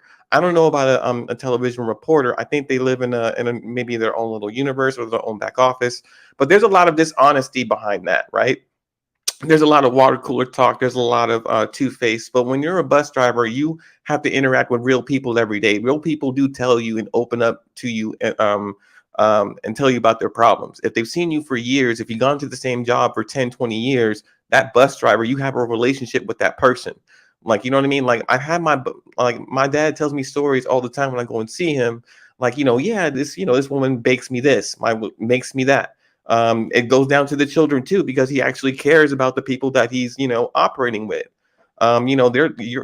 Their lives are in one person's hands at all times from A to B, right? You want them emotionally stable. You want them emotionally healthy. You want them functioning and know what they're doing at all times. What she does, yes, it's important to society to inform people about what's going on in the neighborhood or in the world or whatever. But that's not exactly. But it doesn't make her more of important of society than my father or any other guy driving that bus every day as a person. And number two, the meaning of average has changed so radically as to say when we were little. I'm of age, but when we were little, what did you want to be when you grew up? You wanted to be a policeman. You wanted to be a fireman. You wanted to be, someone who was kind of common. You didn't want to be you didn't want to be an astronaut. That was the wildest thing back then, right? But you wanted to be somebody average because these average people were your heroes. These people day after day do dangerous stuff that, changes people's lives. An EMT saves a life. A firefighter can save a life and your property. These people are average. Trust me, they're good enough. They're more than good enough for somebody's attention if you're a news anchor. So that's my opening thought on it.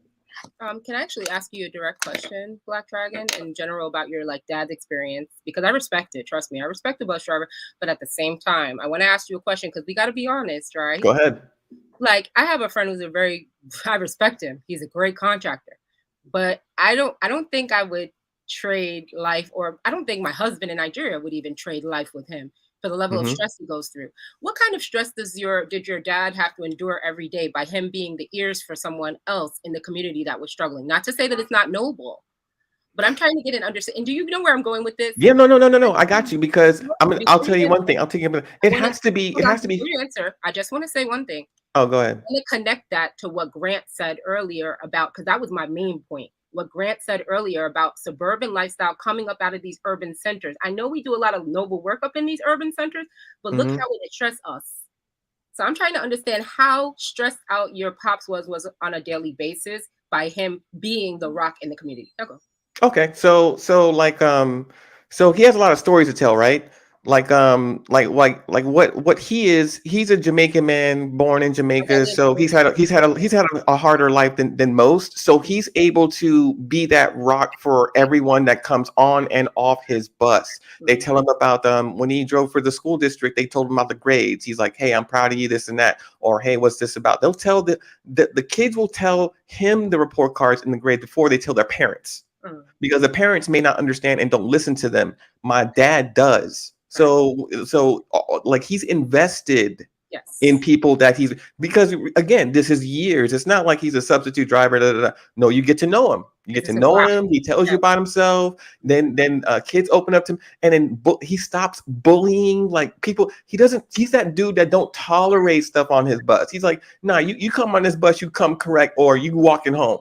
And he'll stop the bus. He's the dude. He'll stop the bus. He'll open up the door and be like, "Nah, you out. I'll call your dad. I'll tell him where you at."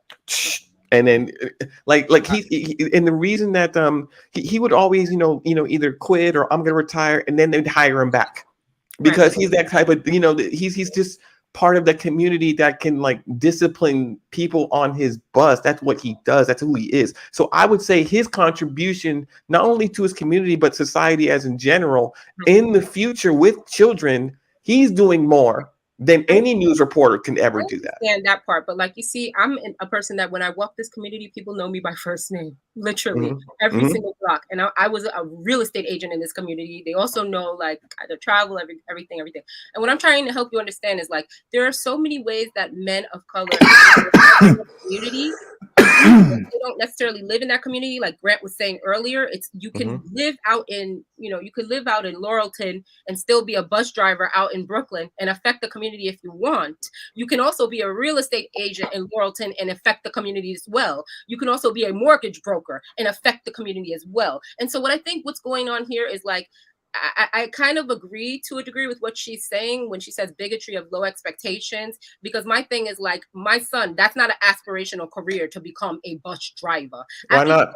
Well, because there are so many more ways for you to offer your services to this world that will keep you in a lower stress. As important? And that's 100 Hold on. I didn't cut you off, Mr. Payne. And you 100 Ebony Place. Nobody will listen to cut you off. And I did not. Right, so I'm speaking of Black Dragon because go ahead. I understand where you're coming from with the bus driver thing and the whole thing with your dad. My dad is from St. Anne, Jamaica, so I understand where you're coming from with that. My dad is an electrician. I understand where you're coming from with that. But what I'm trying to help you understand too is that when we come up into this situation, you have to get it like let me speak for my Black American side. 5 generations deep, right? My grandma and her family been through Louisiana 5 generations deep. My uncles and them, they don't do bus. They don't drive bus. They have better careers on my African American side. Now, I understand when we're tethered and when we're first coming to this country and trying to matriculate, basically, America and get what we need from America as West Indians or Africans. But I think that if you get to another level in society, once you get past that first or second generation in this country, you get to be in a point where you have the luxury to say, hey, we've worked hard. My grandma, my grandpa, my dad and them worked hard enough for me to go and be an accountant at the firm, for me to go and be a mortgage broker. For me, it's not to say that the bus driver is not respected. It's to say you're just saying proud of achievements that you've had. Right. It comes with Would you be less proud? Would you be less proud if they were bus drivers? Would you be less proud of them? Okay, I don't want my man to be stressed every day with the community's issues. I would rather have money.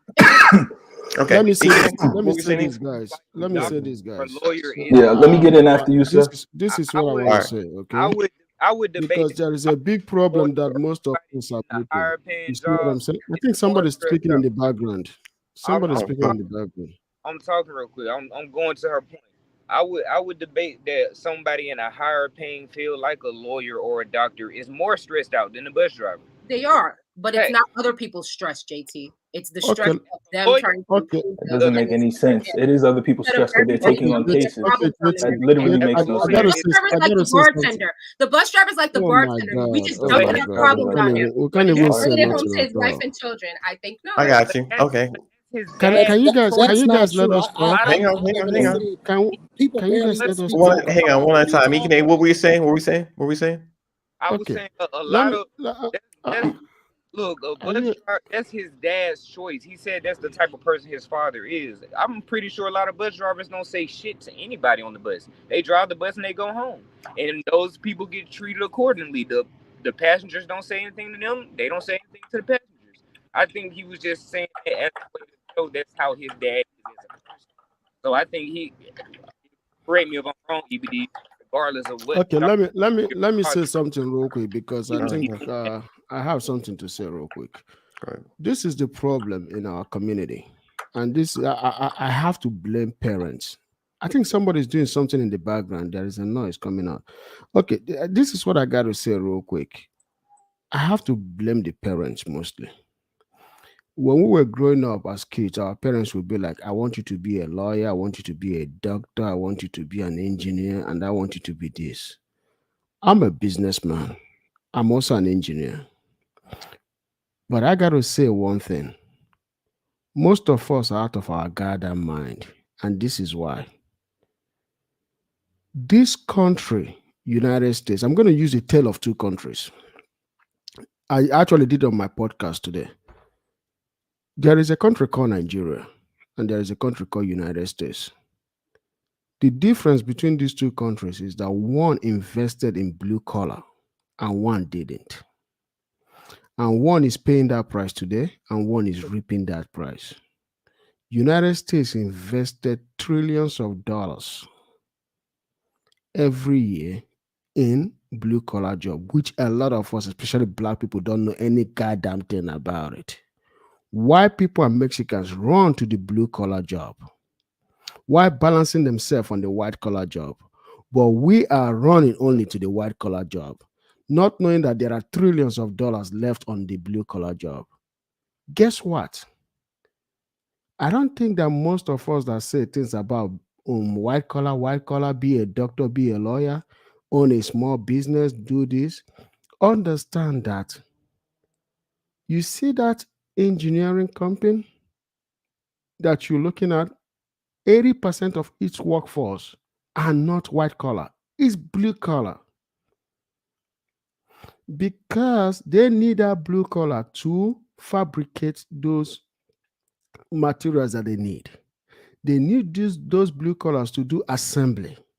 Without that assembly, guys, right, whatever the engineer design will never take off. The engineer as a white collar can only design, but he's not going to fabricate. He needs a blue collar to fabricate it. He needs a blue collar to assemble it. So a lot of us don't even understand the definition of blue collar. All we know is white collar. Most people don't even know that a nurse is not a white collar, it's a blue collar. An entrepreneur, in most cases, makes only $10,000 or $15,000 a year. You know why? That's that entrepreneur's profit after expenditure. Whereas a blue collar has almost $60,000 in the bank the same year, after paying the bills and living according to his lifestyle. But no, she wants somebody that she can that can dress in suit and ties and leave the house in the morning so she can brag to the neighbor and like, oh, my man is wearing a suit. But forgot that that guy that is taking his lunch in that plastic bag, heading out to work in the morning, makes $12,000 a month, $15,000 a month, whereas your husband is bringing home $5,000. A lot of people don't know this. The reason why I'm telling you this is because I own company in Nigeria. I'm like this cloth right now. Is my clothing line. I own clothing line. I own logistic company. I'm into oil and gas. But guess who I use all the time? Blue collar jobs, blue collar workers. Without them, we can't do shit. Yeah, Ekene, let's land this. Let's be simple. The fact of the matter is that women like sexy titles, and a bus driver isn't a sexy title. It's period, point blank. It's not sexy to say, what does your man do for a living? Oh, he drives a bus. It just doesn't have that pizzazz. It doesn't sound the same as he's a corporate environmental attorney. It doesn't sound the same. A sexy title should be employed. Let's just keep it real. And meanwhile, a bus driver making the same salary. A bus driver could be making more money than the attorney. But look. Do you know the irony? Do you know the irony, Trey, of what's going to happen? So the worst part about it is that we allow women to gaslight the situation or to change the narrative, move the goalposts, and then we forget that these women are average or below average. Saying this at best, at best they are average themselves. So they're going to price themselves out of the market. And what they do is, because a lot of them won't be married, they will end up below average. Women do not have the capacity. That's what I want to say. The capacity for work after a certain age. They just don't. Usually, I think I've heard Mr. Rich use the term, most women, because they have husbands, do a labor of love in whatever they do. They're doing it literally for duty's sake. They're working for the church. They're doing administrative work. Oh, I love this place. This place would fall apart without me. I'm just doing it for y'all. I'm doing it till y'all get up. Like they're doing a labor of love because they got a man taking care of the real shit. Literally. That's what you see. And it's 100% true. As a man starts to financially peak, his wife ain't peaking with him. She's going down. Like, well, my man make money now, girl. This place been getting on my nerves. I'm gonna go. Yo, mamas have said it. My mom literally closed her beauty supply store when my dad bought her a Navigator. Like, I just remember it in sequence. He started making bread. He put a brand new Navigator in front of the crib. She had a new house. All of a sudden, I was like, "Ma, you ain't at the store? Why you home this way?" "Oh, I closed the store. I didn't renew my lease." And we had a garage full of beauty products. I never paid for wave grease again in my life. Okay. What you said? I know that's right. Hey, hold on. My ex was happier to tell people I was a detective than I was. Well, he a detective.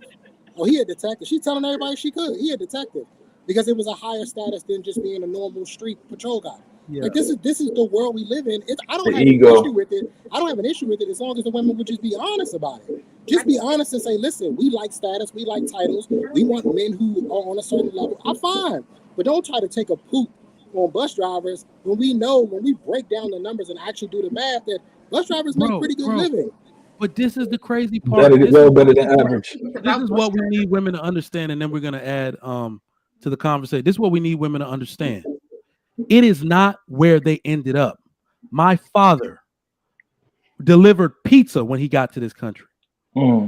He then drove cabs for years because it's the only thing that offered him flexibility. Immigrant life. I ate bread and pizza.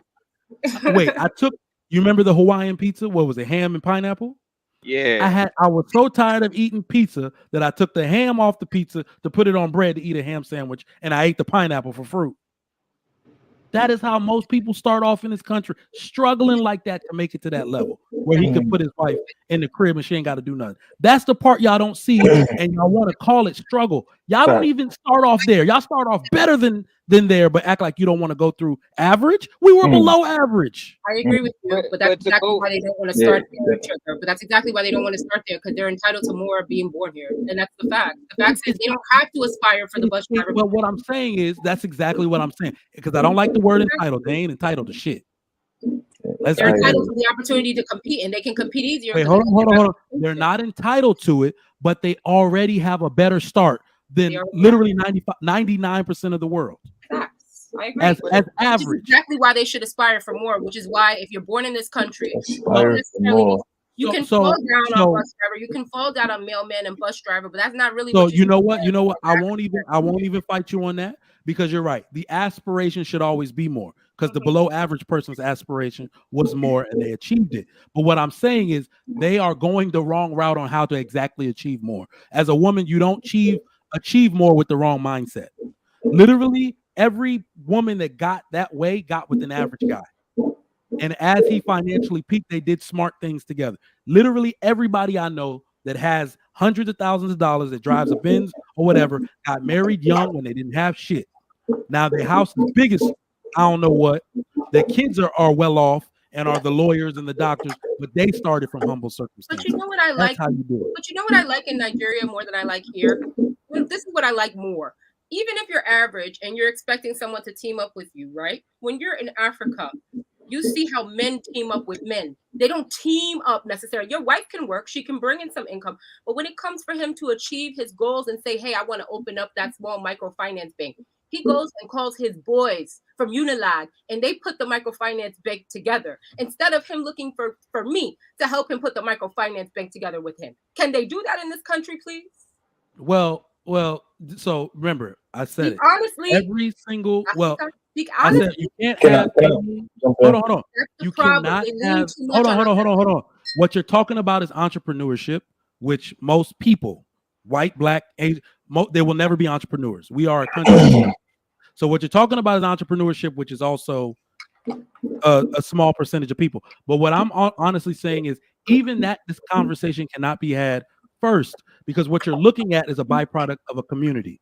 If you trust someone enough to go to them with that, if we had a community, and what we really got to look at is we got to stop disparaging each other as people, because when black people were a community, you did marriage, you did unity better than everyone else. The one thing we don't really talk about is at a point, every single other minority in this country had to look at black people to figure out what to do. Black people had Tulsa. Black people had Georgia and all these other functioning communities with their own stores, own school, own like they had to look at black people do it. Which is exactly But Trigger Mike, those communities function because they had a lot of blue collar workers with their own businesses, not a bunch of people trying to be rocket scientists and doctors. I can't argue with you there. So this is such a joke what she's saying, and I really feel bad. Exactly why an African American I'm talking, ma'am. Hold on, Black Beauty. Go ahead. Can you show any respect? Oh, that's just not your thing. I didn't stutter. I say, can you show any respect, or is that just not your thing? My husband, thank you. All right. Well, yeah, I feel bad. Anyway, so listen, it's so disgusting when you have women that get on these panels and say that men who make 75, 85, 90,000 a year, busting their hump, doing 50, 60, 90 hours a week to take care of them and they 3 kids that they didn't even help them have are somehow something bad in the community. This is disgusting. Save the community, black men. Do better for the community, black man. Fix the community, black man. But then all of a sudden, your $75,000, your $60,000, your $50,000 ain't good enough when you are arguably the top 1% out of the whole damn world. These people come here clamoring from other countries to get these jobs so they can help and benefit their families and put their families on the right foot. And what did she say? Oh, aspire for more, aspire for higher. What are you talking about? You don't even make any sense. Yeah, Mike, let's move on, man. She's just gaslighting everybody, man. So let's get the next question. We've been doing opening thoughts for 2 hours on every show. This is crazy. Trigger Mike, you know I'm the last woman to respond to men screaming at me. I'm a whole married woman. I don't care about this man. Good for you being a full married woman. I'm very happy that somebody had the This is what I gotta say. I don't think you survive out there by yourself.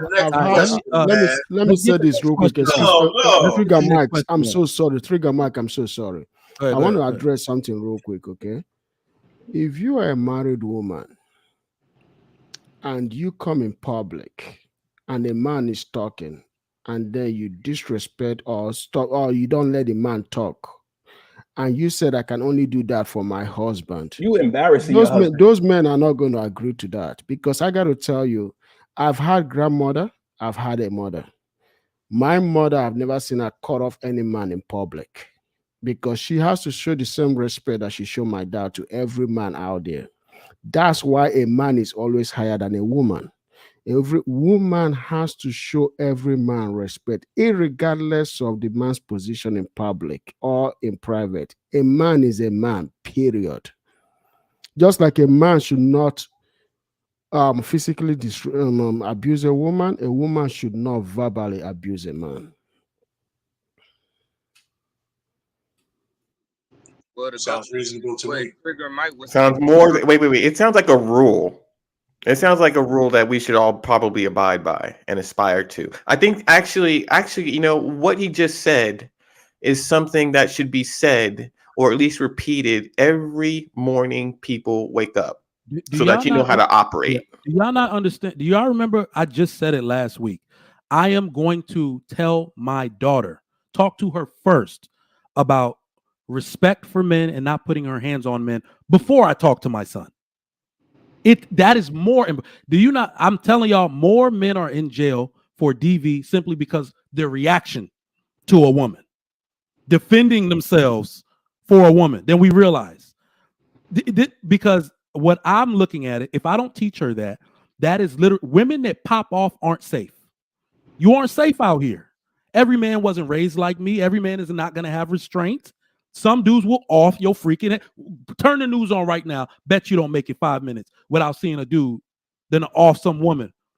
Dudes are literally tired of it, because when we say black men or any group of men you feel like are the bandits out here need to be like other men, I promise you, if these men are overly violent, their women are overly disrespectful. Those two things go hand in hand. I saw it every night, Trigger Mike. These younger dudes, they don't tolerate the disrespect. They will knock your head off. I saw them do it to women. That whole old rule of what Ekene was talking about, they do not believe in that. They do not believe in not physically assaulting women. I would show up on scenes, and then women would be laid out. And when we asked that dude what happened, he said straight up, man, I ain't taking no disrespect from no woman. Yeah, what I was trying to say in essence is this. Look at this real quick. If you look at most women that get abused, we have to be honest. Most women that get abused as a result of what came out of their mouth or what comes out of their mouth. You see what I'm saying? A lot of women are gaslighting. The reason why they could do that is because the society allowed them to get away with it by not asking like I would see a woman would do something very bad and then a man puts his hands on her. And when somebody comes to her and say, "What did you do?" Everybody will be like emotional. Why are you asking her what did she do? Why would he put his hands on her? Listen, men are physical, women are emotional. You see what I'm saying? When my sister was beat up by her husband and was sent home, the first thing I asked my sister, "What did you do?" She was trying to tell me, but I said, "No, I don't give a damn that he beat you. Let's find out what did you do." She never told me what she did up to today. I don't think they consider. I don't think. Let me just say. We naturally, because I know the chat is gonna go nuts. Nobody is advocating that women get hands put on them. Because honestly, what was his name? Mr. Grant, not Mr. Grant, the guy from last week. Last week when? The OG, triple OG from Chicago. Yeah, I know who you're talking Jeff. about. Oh yeah. He gave who said that? Brother Jeff. Brother PhD. Jeff. Yes. Mm-hmm. Yeah. So Brother Jeff put it very eloquently. He's like, if you have to do all of that, in a way, you failed. Because there are too many women out here for you to be, you've already failed. But it's also speaking to the fact that men, especially black men, deal with behavior no other men deals with on earth. The reason most men have never been caught putting their hands on a woman is because they've never been disrespected by one. Their woman would never do that.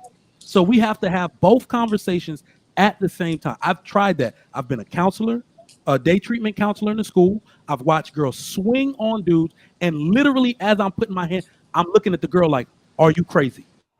Are you crazy?" You don't do that to a young boy and then expect men to come in there like, "Control your impulses, young men." When, like Ikene said, men are physical. Never in your life did you expect to be postured by a woman like she was a man. So I don't necessarily blame men for having that reaction. We just have a put them in jail first type of system out here when we should be dealing with the girls first. If we had a culture where women were purely respectful and knew not to do things like that, literally, I'm telling you, our DV rate would pretty much disappear. It would disappear. But we can see in looking at other countries that that's simply not the case.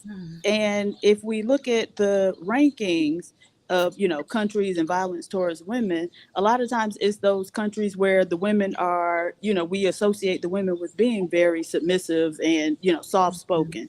As a matter of fact, in Kenya, there are women who have had to create their own settlements or like towns with no men. And East Africans are known for being very like gracious people, very soft-spoken people, but the men were so violent and egregious that the women had to separate themselves from them. And even when they have sons, when the sons get 18, they tell them, "Look, either you gonna abide by our rules or you gonna have to get out of here," right?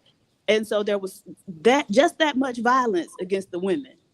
And so even in Ikene's country, where he talks about the women always respecting every man, you guys are getting this where you get this, where they respect the men, there's still a whole right, exactly. So y'all want respect, but you can't even respect people enough to let them finish their sentence. Okay, but so even in Nigeria, there's a lot of violence against women, where Ikene just said the women treat every man like she's, respect him to the level that she would her husband. Okay, and they still getting bust over the head and femicided.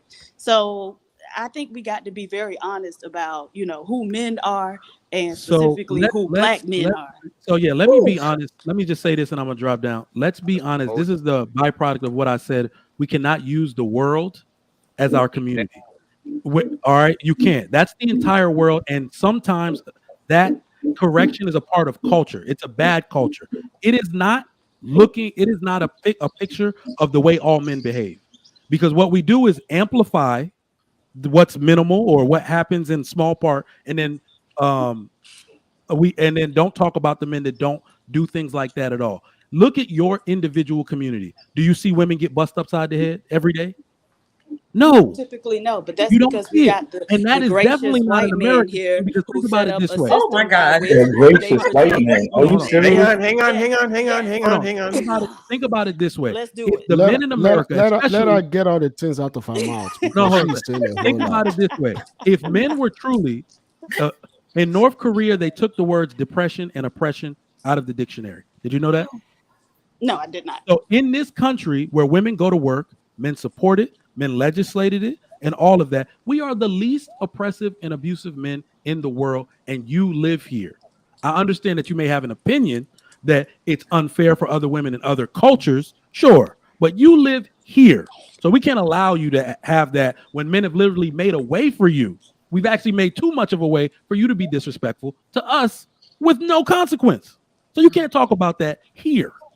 You can't. Well, okay, so now this is the thing, but you were just talking about how you brought up other places. And you were saying where you find violent men is because the women are very disrespectful.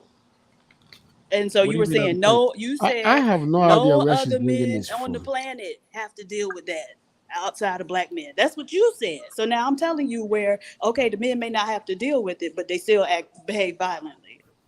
Trigger, let Yeah, me but answer this like real I quick. said, Trigger you're Mike. maximizing the Let me And answer minimum. you her. talking about You're Let me answer her real quick, maximizing Trigger the Mike. minimum. Because You're telling okay. horror stories. That is not all men of any culture.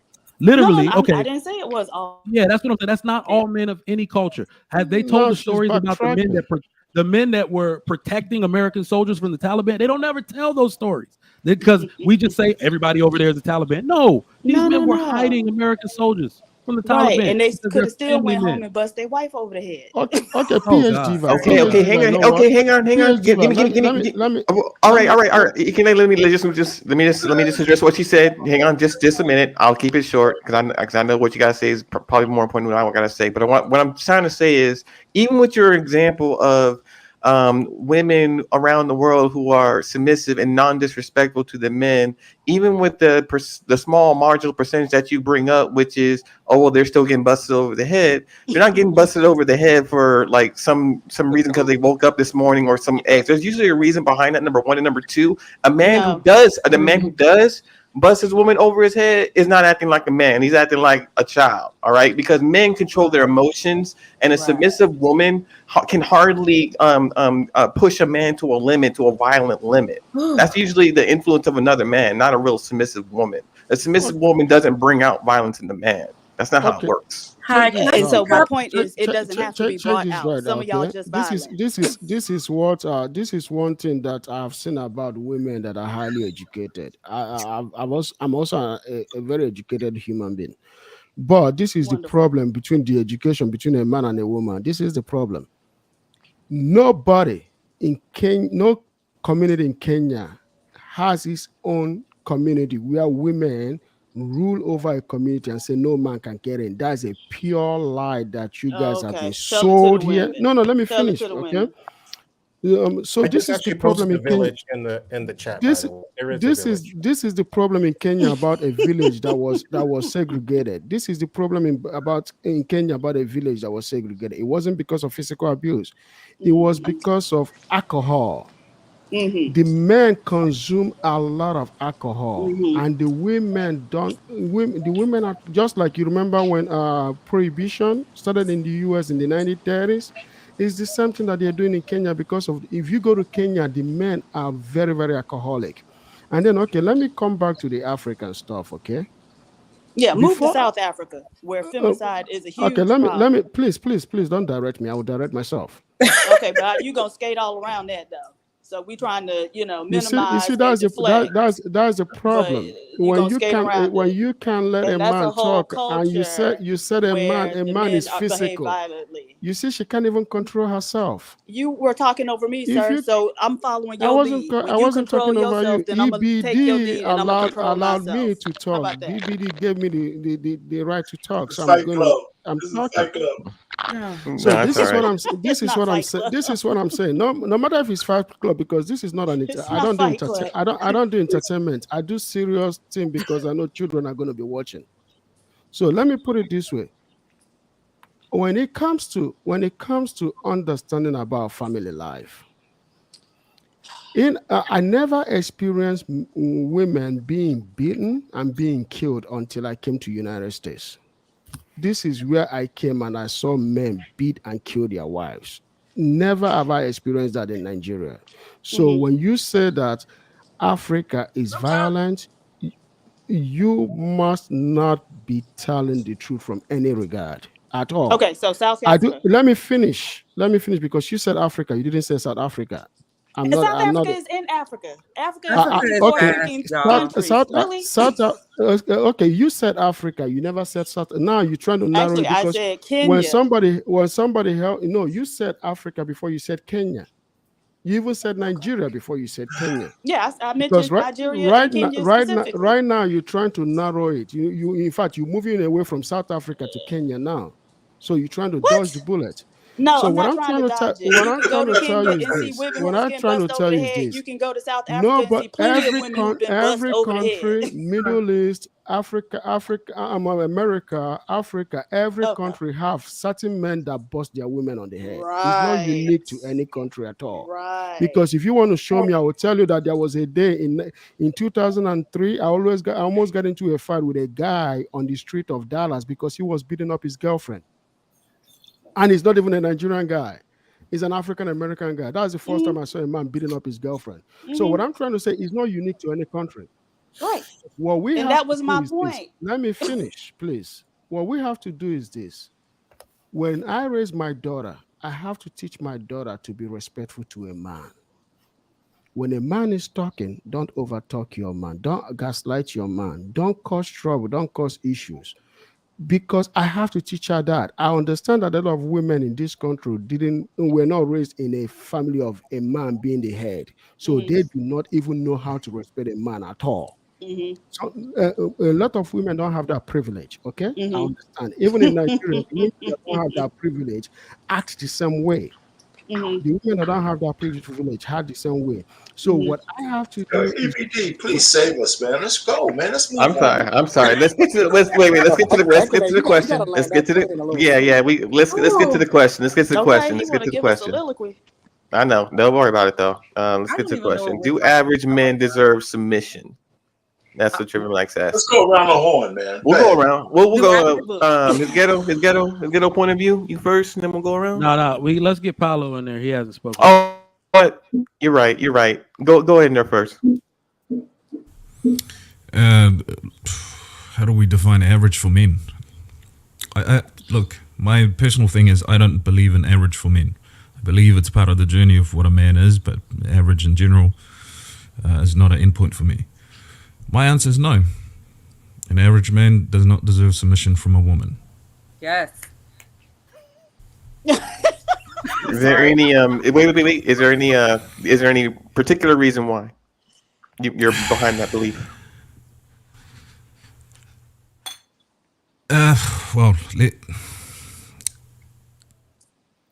Go back around. Okay. Yeah. No problem. We can do that. Yeah. We can do that. We'll come back around.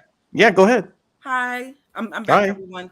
As far as submission, yes, I don't think submission should be a default condition to anybody, especially if you're just like a man. Like, are you showing that you have good leadership qualities? Can I trust you? Like, are you presenting your life correctly? Are you leading your life correctly? I don't think you should just automatically get default submission. Like, I think women, we should give default respect. Like, I should respect you all. I should be kind. I shouldn't be evil. Like, we should just give basic respect to one another. But as far as submission, I think that is entrusted with someone who is going to be your husband, someone or your father. Like, to me, I don't think I have submitted to someone, but I think I've been cooperative. I've been friendly. Like, I've been respectful. Like, but just to automatically be like, he's a man and you get default submission, no. But I think we all should give basic respect and be friendly and be kind and not like, push each other's buttons. I just don't think you should automatically just get submission because you're a man. No. What if I told you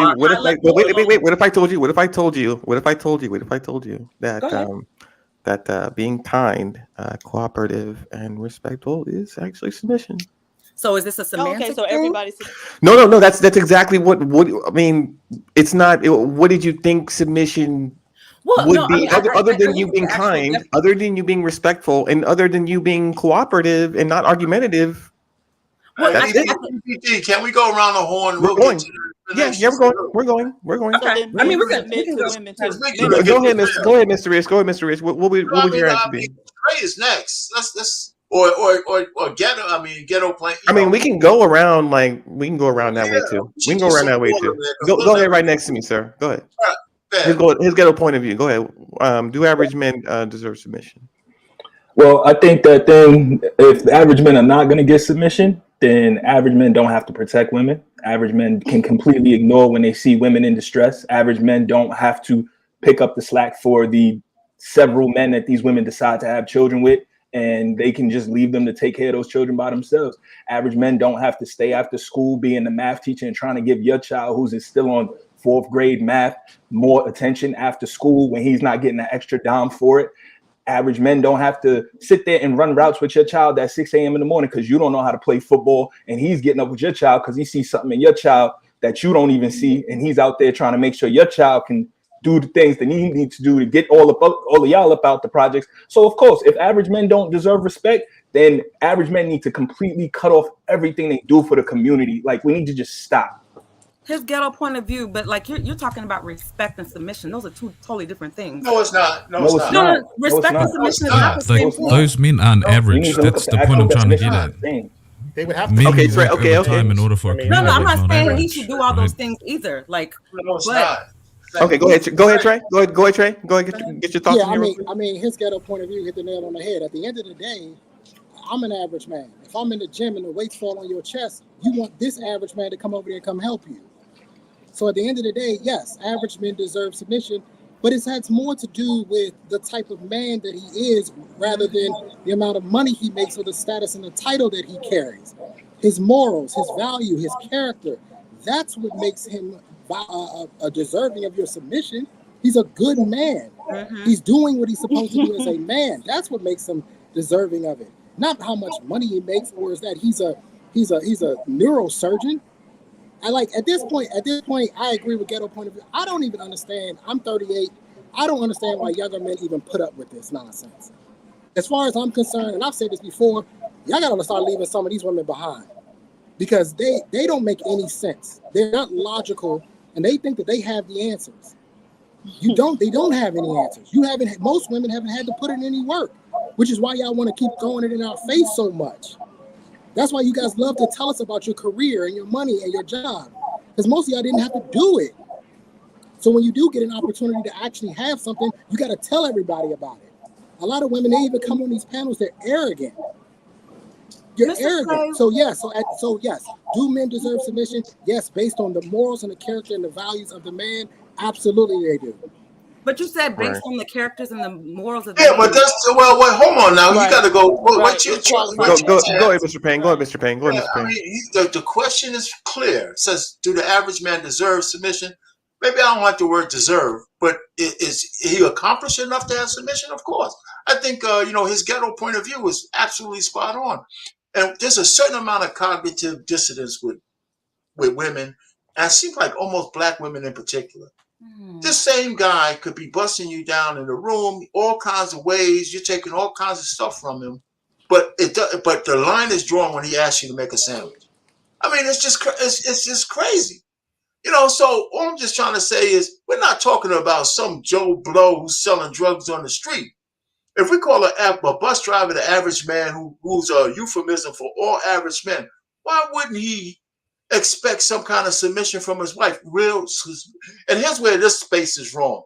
And I would tell all the people who have big platforms, why don't we spend some time defining what submission really means? Because the black woman has changed that into some kind of slavery. That's bullshit. It's really cooperation. It's really somebody, I could come home and expect some basic stuff from you. Respect, right? Exclusivity, nurturing, for my children, these kind of things that I would provide in return everything I got. When a woman has a good man, he gives everything. That's why we die first. You know, so all I'm just trying to say, all this horse shit and these talking points that you guys want to stand on, like submission to some kind of guy with a whip and the bullshit boogie.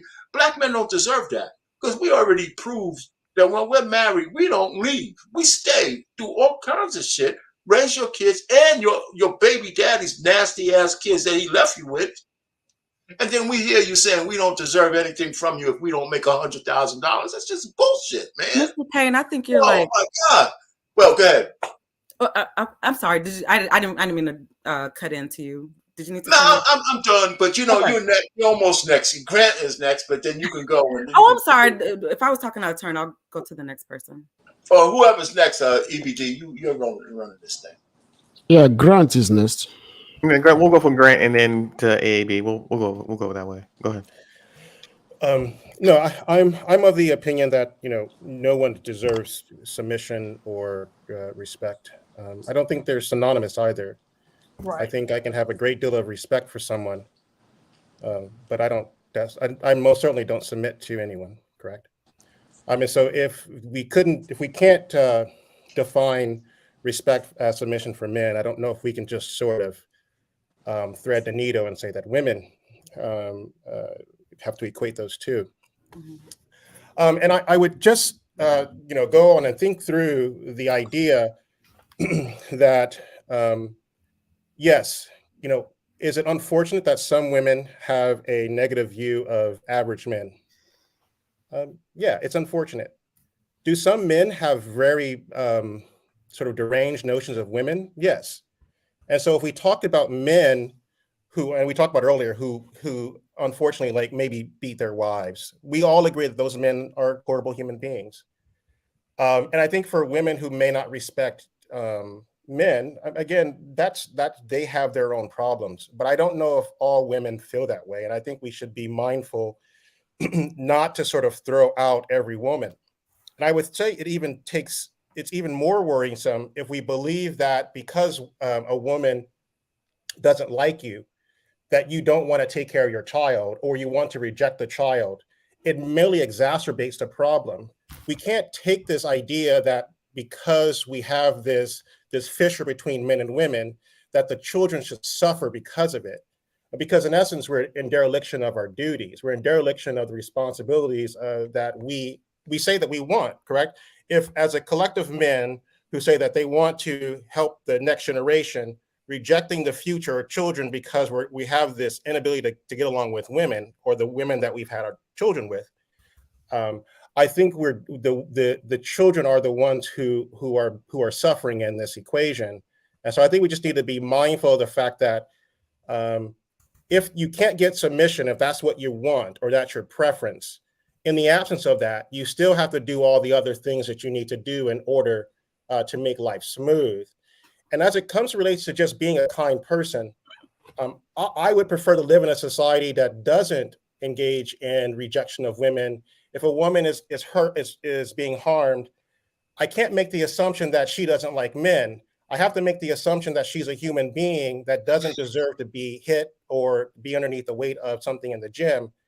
I consider myself to be a good human being, and so I'm going to operate under that premise. To operate in the opposite premise that all women are bad, therefore I need to treat them all similarly, would be a complete breakdown of a good society. So I think if we're pushing forward the idea that we want a society that we believe is beneficial for us to thrive, we have to sort of turn down the heat of the rhetoric and start thinking through how we really feel about our interactions with women, and then obviously the subsequent interactions with the kids and the offsprings that come from the relationships that are broken and clearly fissured. Thank you. All right, switch around a little bit. So AAB, I think you were next. Yes. Okay. Yeah, go ahead. Thank you. I guess I wanted to circle back to like Mr. Payne because I felt like he was talking about all these extremes as far as like talking about women with a whole bunch of kids and women not accepting men's income level. I don't think the average woman is even like downing men like that. And it's just like, I think we are letting what we see on social media or what we're seeing online, we let these loud and wrong people be the voice for many. And I don't think the average woman is coming down on the average man. Like I think I'm an average woman. I don't have a problem with average men. Do I move in circles that are probably middle, upper income? Yes, but like that's because I'm in those circles. But like I'm not coming at nobody. And so it's just like, why does it always have to be like this contention? And I just don't think women are really like putting down men as much as he brought up. I really don't see it. I don't see it on my day-to-day. Like there's no problem. If you're respectful and you're nice and you have some integrity, like I remember when my family, we first came to this country, my dad, he was very average earner. My dad drove a cab. My mom had hella jobs or whatever, but they built themselves up. And it's just like, there's not a issue with wanting to build yourself up. And, you know, if you put your children in this position, they want to build up. But like, we still didn't disrespect anybody. My dad was a corporate accountant for like a top company, but like, we still knew where he came from. And like, we were still very humble. I don't think the average person is really coming at you all like this. Who's laughing? That's me. I'm sorry. I was just like, who is that? I'm sorry. Yeah, I just don't really think. Do you not hear? Women are disrespecting men to the level that you all are saying. Whoa! I don't see it on my day to day. Maybe it's my circle. Right. I don't see. Maybe it's my circle. You know what? That might be your anecdotal experience. My wife lives under a rock, and she'd be like, "What is all this fuss?" She's so sweet.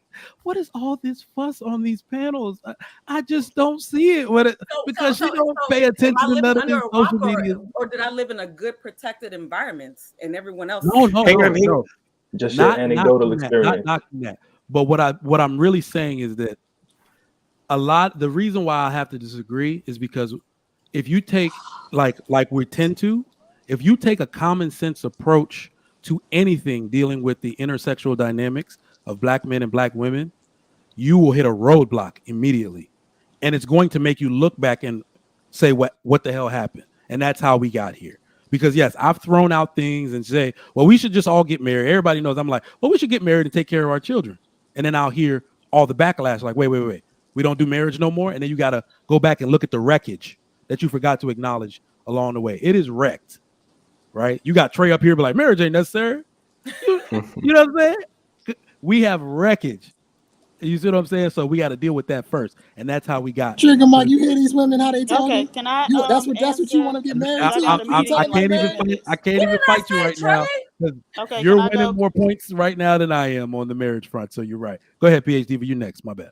All right. So first off, I think we can acknowledge that men understand the issue with, them thinking they deserve submission just, as a rule, because when we start talking about it, then they start playing all the word games with the definition. So now it just means respect. Now it just means, you're cooperating. If that's the case, then everybody in a relationship is submitting to one another, right? But then if we ask, okay, so the men submit to the women too, that's a no. So clearly there's some other aspect of submission that they like to try to gloss over or, ignore in order to try to get women's acceptance of it. So that's one thing. The second thing, like to directly answer the question, does the average man deserve submission? I would say no. Because, the definition that AAB put in the back is, yielding to a superior force, or it's yielding to the authority of a superior force. Now, if you're the superior force is going to be like the brains of the operation. However, if you're the average man and you're leading yourself to average outcomes, why would it just be a default position that you're the head of the operation, the brains of the operation? You heard it right from my mouth. You heard it right from my mouth. My sentence? Hang on. Let her finish. The thing. So these men have no emotional control, but then they want to try to lead you. But the thing is, so if you're going to be the head, like the average man, especially the average black man, reads on a 4th grade level. So is this the person you're going to let be the brains of your operation? No. So we need mutual cooperation is what I advocate for, because many of these men are not qualified to halfway lead themselves, which is why they got mediocre outcomes to begin with, right? So much less, You know what? So this is the thing, PhD. You're not going to get when we're thinking clearly as men, we're not going to disagree with you. But remember, I've said in the past that that's literally what's happened throughout history. All men are not qualified for a woman. So how the hell did all of these not qualified men end up with babies from educated women, from all types of women? So that speaks more on the women than it does the men. I've been qualified. I've been hustling material since yay high. Okay, so me and all my why is it that I can't go out my front door and throw a pebble before I find a man, a black man at that takes care of his kids, that does right by his family and his woman, that is just like me? But how come women are having so much trouble? It's because y'all don't want that. Y'all love toxicity, and then you want to come here and gaslight my panel. Tell me why y'all do that. No. Nobody's gaslighting anything. The thing is, a man who takes care of his children, like, you don't have to be a brainiac to take care of your children. That you just got to be a responsible adult, right? And so we're talking about two different things. But why, so you can why are read women on having the so fourth much grade trouble? level. No. So you can read on the fourth grade level and still take care of your children. That don't mean you need to be leading a woman, right? That don't mean some woman need to be submitting to you. You need all the help you can get if you're an adult and you only can read on the fourth grade level. Right? So you say the average black man reads on the fourth grade level? Hold on. I didn't say that. That's what Hold the on. research Well, says. actually, that's what actually the a truth. research That's says. actually a fact. That's actually a fact. Thank you. These young boys now raised by their Fourth mothers. grade. I'm sorry. The young boys That's raised the by their average mothers. man. Are they the average man, Mike? But well, the young, it's like a age gap, under 18, school age. Are we talking about the average man who has a wife, right? As an adult, It's the ones that are raised by their mothers. They have a fourth grade reading level on average from all these educated women. How the hell did that happen? Okay. It's something wrong with y'all because the girls are reading on grade level. Sounds like a failure of motherhood. Hold on. Absolutely not, because they're raising the girls too, and the girls go to college, so they can read more than the fourth grade level. Who should be raising children? Hold on. I have a meeting now, Who should be raising children? If a boy and a girl can be raised in the same single mother household, and the girl ends up a college graduate, while the boy has a fourth grade reading level, but when they're raised by the father, the outcomes are the same between the boy and the girl. Who should be raising children? So there was a study that looked at reading level as a function of which parent raised you. Which parent raised the children? There was a study. Not reading Right. Outcomes. So, literally, they have. But that's they not one of the graduate high outcomes school. that looked at. They do. Okay, you can graduate There high is school no. There is no notable difference between a kid. Why you guys about talking to each other? Come on. All right. No, I this got is a what I'm meeting saying. anyway. So There y'all is no enjoy. notable Good difference. conversation, gentlemen. Have a great day. They run anytime they run. They run anytime they run. They skirt. They skirt. They run as they track stuff. They run as they track stuff. Oh my God, where should we go? I need another lady You here. run to your track stuff. I made you rage quit. Every way just to get I'm putting that on my record. Yeah, that's what happened when she can't win arguments. She starts changing the region. If she can't win on the region, she changes to the country. When she can't win the country, she changes to the city. God, she you keeps reading her shifting like the a book. goalpost. I'm telling you, man. That because she has PhD. That's Sure. what PhD people do. I'll tell you one thing. The people who can, the people she's dissing on right now, who can read at the fourth grade level, I'm pretty sure them boys are going to be more successful. Those are the guys that are. But those are the guys that she's going to too when she wants to have a baby. Hey, well, listen, there's a couple of men on the panel who agree with her too. So I mean, as far as men not deserving submission, so it's not just the women. I'm going to say something. Please go ahead, Truth Table. Go ahead. I'm going to say something. On the panel sound like that. I'm going to say something. I'm disappointed in you gentlemen today. I've been sitting here trying to kick back and let it be. I'm disappointed. When women say stupid stuff like, oh, we're going to measure men off the metrics of education, that's stupid. It's retarded. It is not a complete depiction of men. Men are superior to women. That women need to understand this. By default, all men, educated, not educated, are superior to all women. Now, if women want to sit here and bring your education to the table to try to measure your superiority, that's a dumb argument, because if you weigh the scales, we still are overly educated and overly represented in every position in society that actually freaking matters. The education you're even allowed to get, we allow. The jobs you get, we also allow. So I don't understand why we continue to have women that get up here and try to boast that they're so superior. Show that superiority in a society that is not supported by men and we'll shut up. Because if you're so superior in the way that you try to depict your position in society, then take up the leadership where it matters. We shouldn't be having a conversation about superior man or not superior man. If you have so much money and so much, I think something happened to his mic or my mic. What happened? No, go ahead, True Taylor. I can hear you. Sounds good. No, we can hear you just fine. Go ahead, bro. Okay. I was having a conversation in the chat with Miss Leak, I believe it was. We were going back and forth about this submission thing. Still don't understand why it's an argument. And I was explaining to her that even as a man, and I think other men understand this, we as men submit by default. Anytime you're interacting with a woman, we take our superior position, our brains, our accolades, our clout, and to choose to interact with you with your basic ass, we're submitting to you. And I don't understand how you don't even get that a man that chooses to be in a relationship with you by default is saying, I am putting myself in a position to be held accountable. I am putting myself in a position to take care of you and the kids that we create, potentially your family, and all that comes with it. You disrespectful ass women do not have respect for men. And I really, really believe that a lot of it is because you women are not raised by fathers. You don't have the privilege of being raised by your father, and you're angry. You need to seek some help, some therapy, sit on somebody's couch, and leave men alone. If you're so disgusted by the male population, then stay away from the penis, stay away from the provisions, stay away from it, period. You know what? So you couldn't have been disappointed because I didn't go yet, but I don't have to go now. I was going to let it loose because True just came and let it loose for me. But let me fire it up a little bit. Trigger Mike, finish up. Are you about to say something, right, Trigger Mike? No, go ahead. Get yours because we got to read super chats to get out of here. Chaotic on next. Good. Okay. Check this out, right? If a woman said, in fact, I was going to talk to Grant, but he ran away too.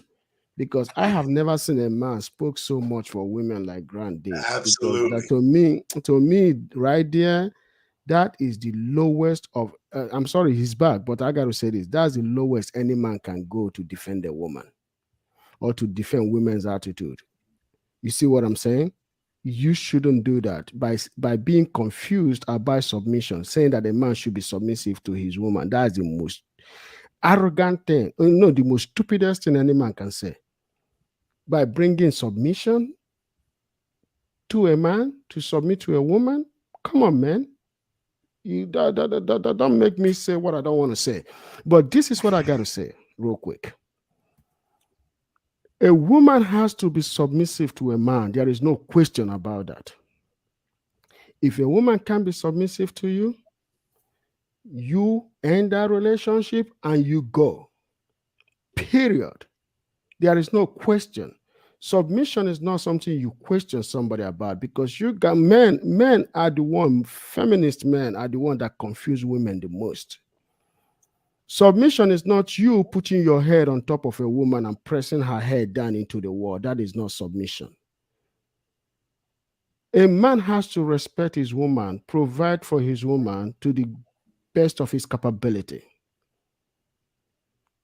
And a woman should be able to respect her husband and be able to do the domestic work to the best of her capability. And a man should also contribute to the domestic work to the best of his capability. Nobody is saying that anybody should overwork themselves. But let me tell you this. The moment you question a woman's submission to yourself, you start walking away. Because I got to tell you, we are the problem that our women are facing today because some of us have confused them so much they don't even know what the hell submission means anymore. Because a man is telling her just in order for you to get inside her pants or between her two legs, you telling her that she don't have to submit to no man. But then when she start going out with you and she doesn't submit to you, you leave her and walk away. By then you already got her pregnant with 2 kids. But you also wanted her to submit to you. But you don't want to tell her to be submitted. But when she goes with you, she doesn't even know she's supposed to be submitted because you told her that she didn't need to be submitted to you. So we have to stop this thing, please. Right. Define what you want your woman to do and let her do it. Define it. You got to define it and let her follow that footstep because when you don't define it, she doesn't know what she's going to do. What she's supposed to do in the family. Because I got to tell you one thing, there are a lot of crazy people out there. Just like True said, they never know how to treat a man because they never had a man in their lives. But you also forgot that most of them that don't have a man in their lives, that their mother said that men ain't shit. Because you know why? She opened that leg to the man that wasn't shit. But she knew that there are men. In fact, let me tell you this. I had a woman one time told me this, that I was too smart for her. That she couldn't go into a relationship with me because I was too smart for her. You know why? Because she wanted somebody she was smarter than. She told me to my face. And I see a lot of women do that in America. They don't want men that know anything. I've seen women put men in a house because the man doesn't know anything. And then when you that know a lot approach her, she will be like, no, I can't deal with you, too smart. That's abuse. We need to start calling it out. Yeah. That's abuse. They want to mentally, verbally abuse them without any pushback. That's abuse. And then they turn around and say that men are this, men are this, men are that. Why you know he wasn't shit when you went with him. The bigotry of low expectations. I had a girl that got pregnant by a guy. She had two kids for a guy. I was like, okay, when did you discover this guy wasn't shit? The first child? I said, but you went ahead and had a second child. She's like, yeah. All right, we got to get out of here. Chaotic is on up next, y'all. Let me read these super chats before we get out of here. Mike drops all day. Perry Unlikely, $10. Budgeting, rental property, investing, dollar cost average investing. Make sure we can cover the entire household with our individual salary. That's how we operate. That's what I'm talking about, man. Give these young kids some advice. Greatness to work, $5. There are two black communities headed in two different directions. Facts! One is black men and black women raising families. The other, broken homes. Choose your path wisely. Those are facts, bro. Pokeman, $5.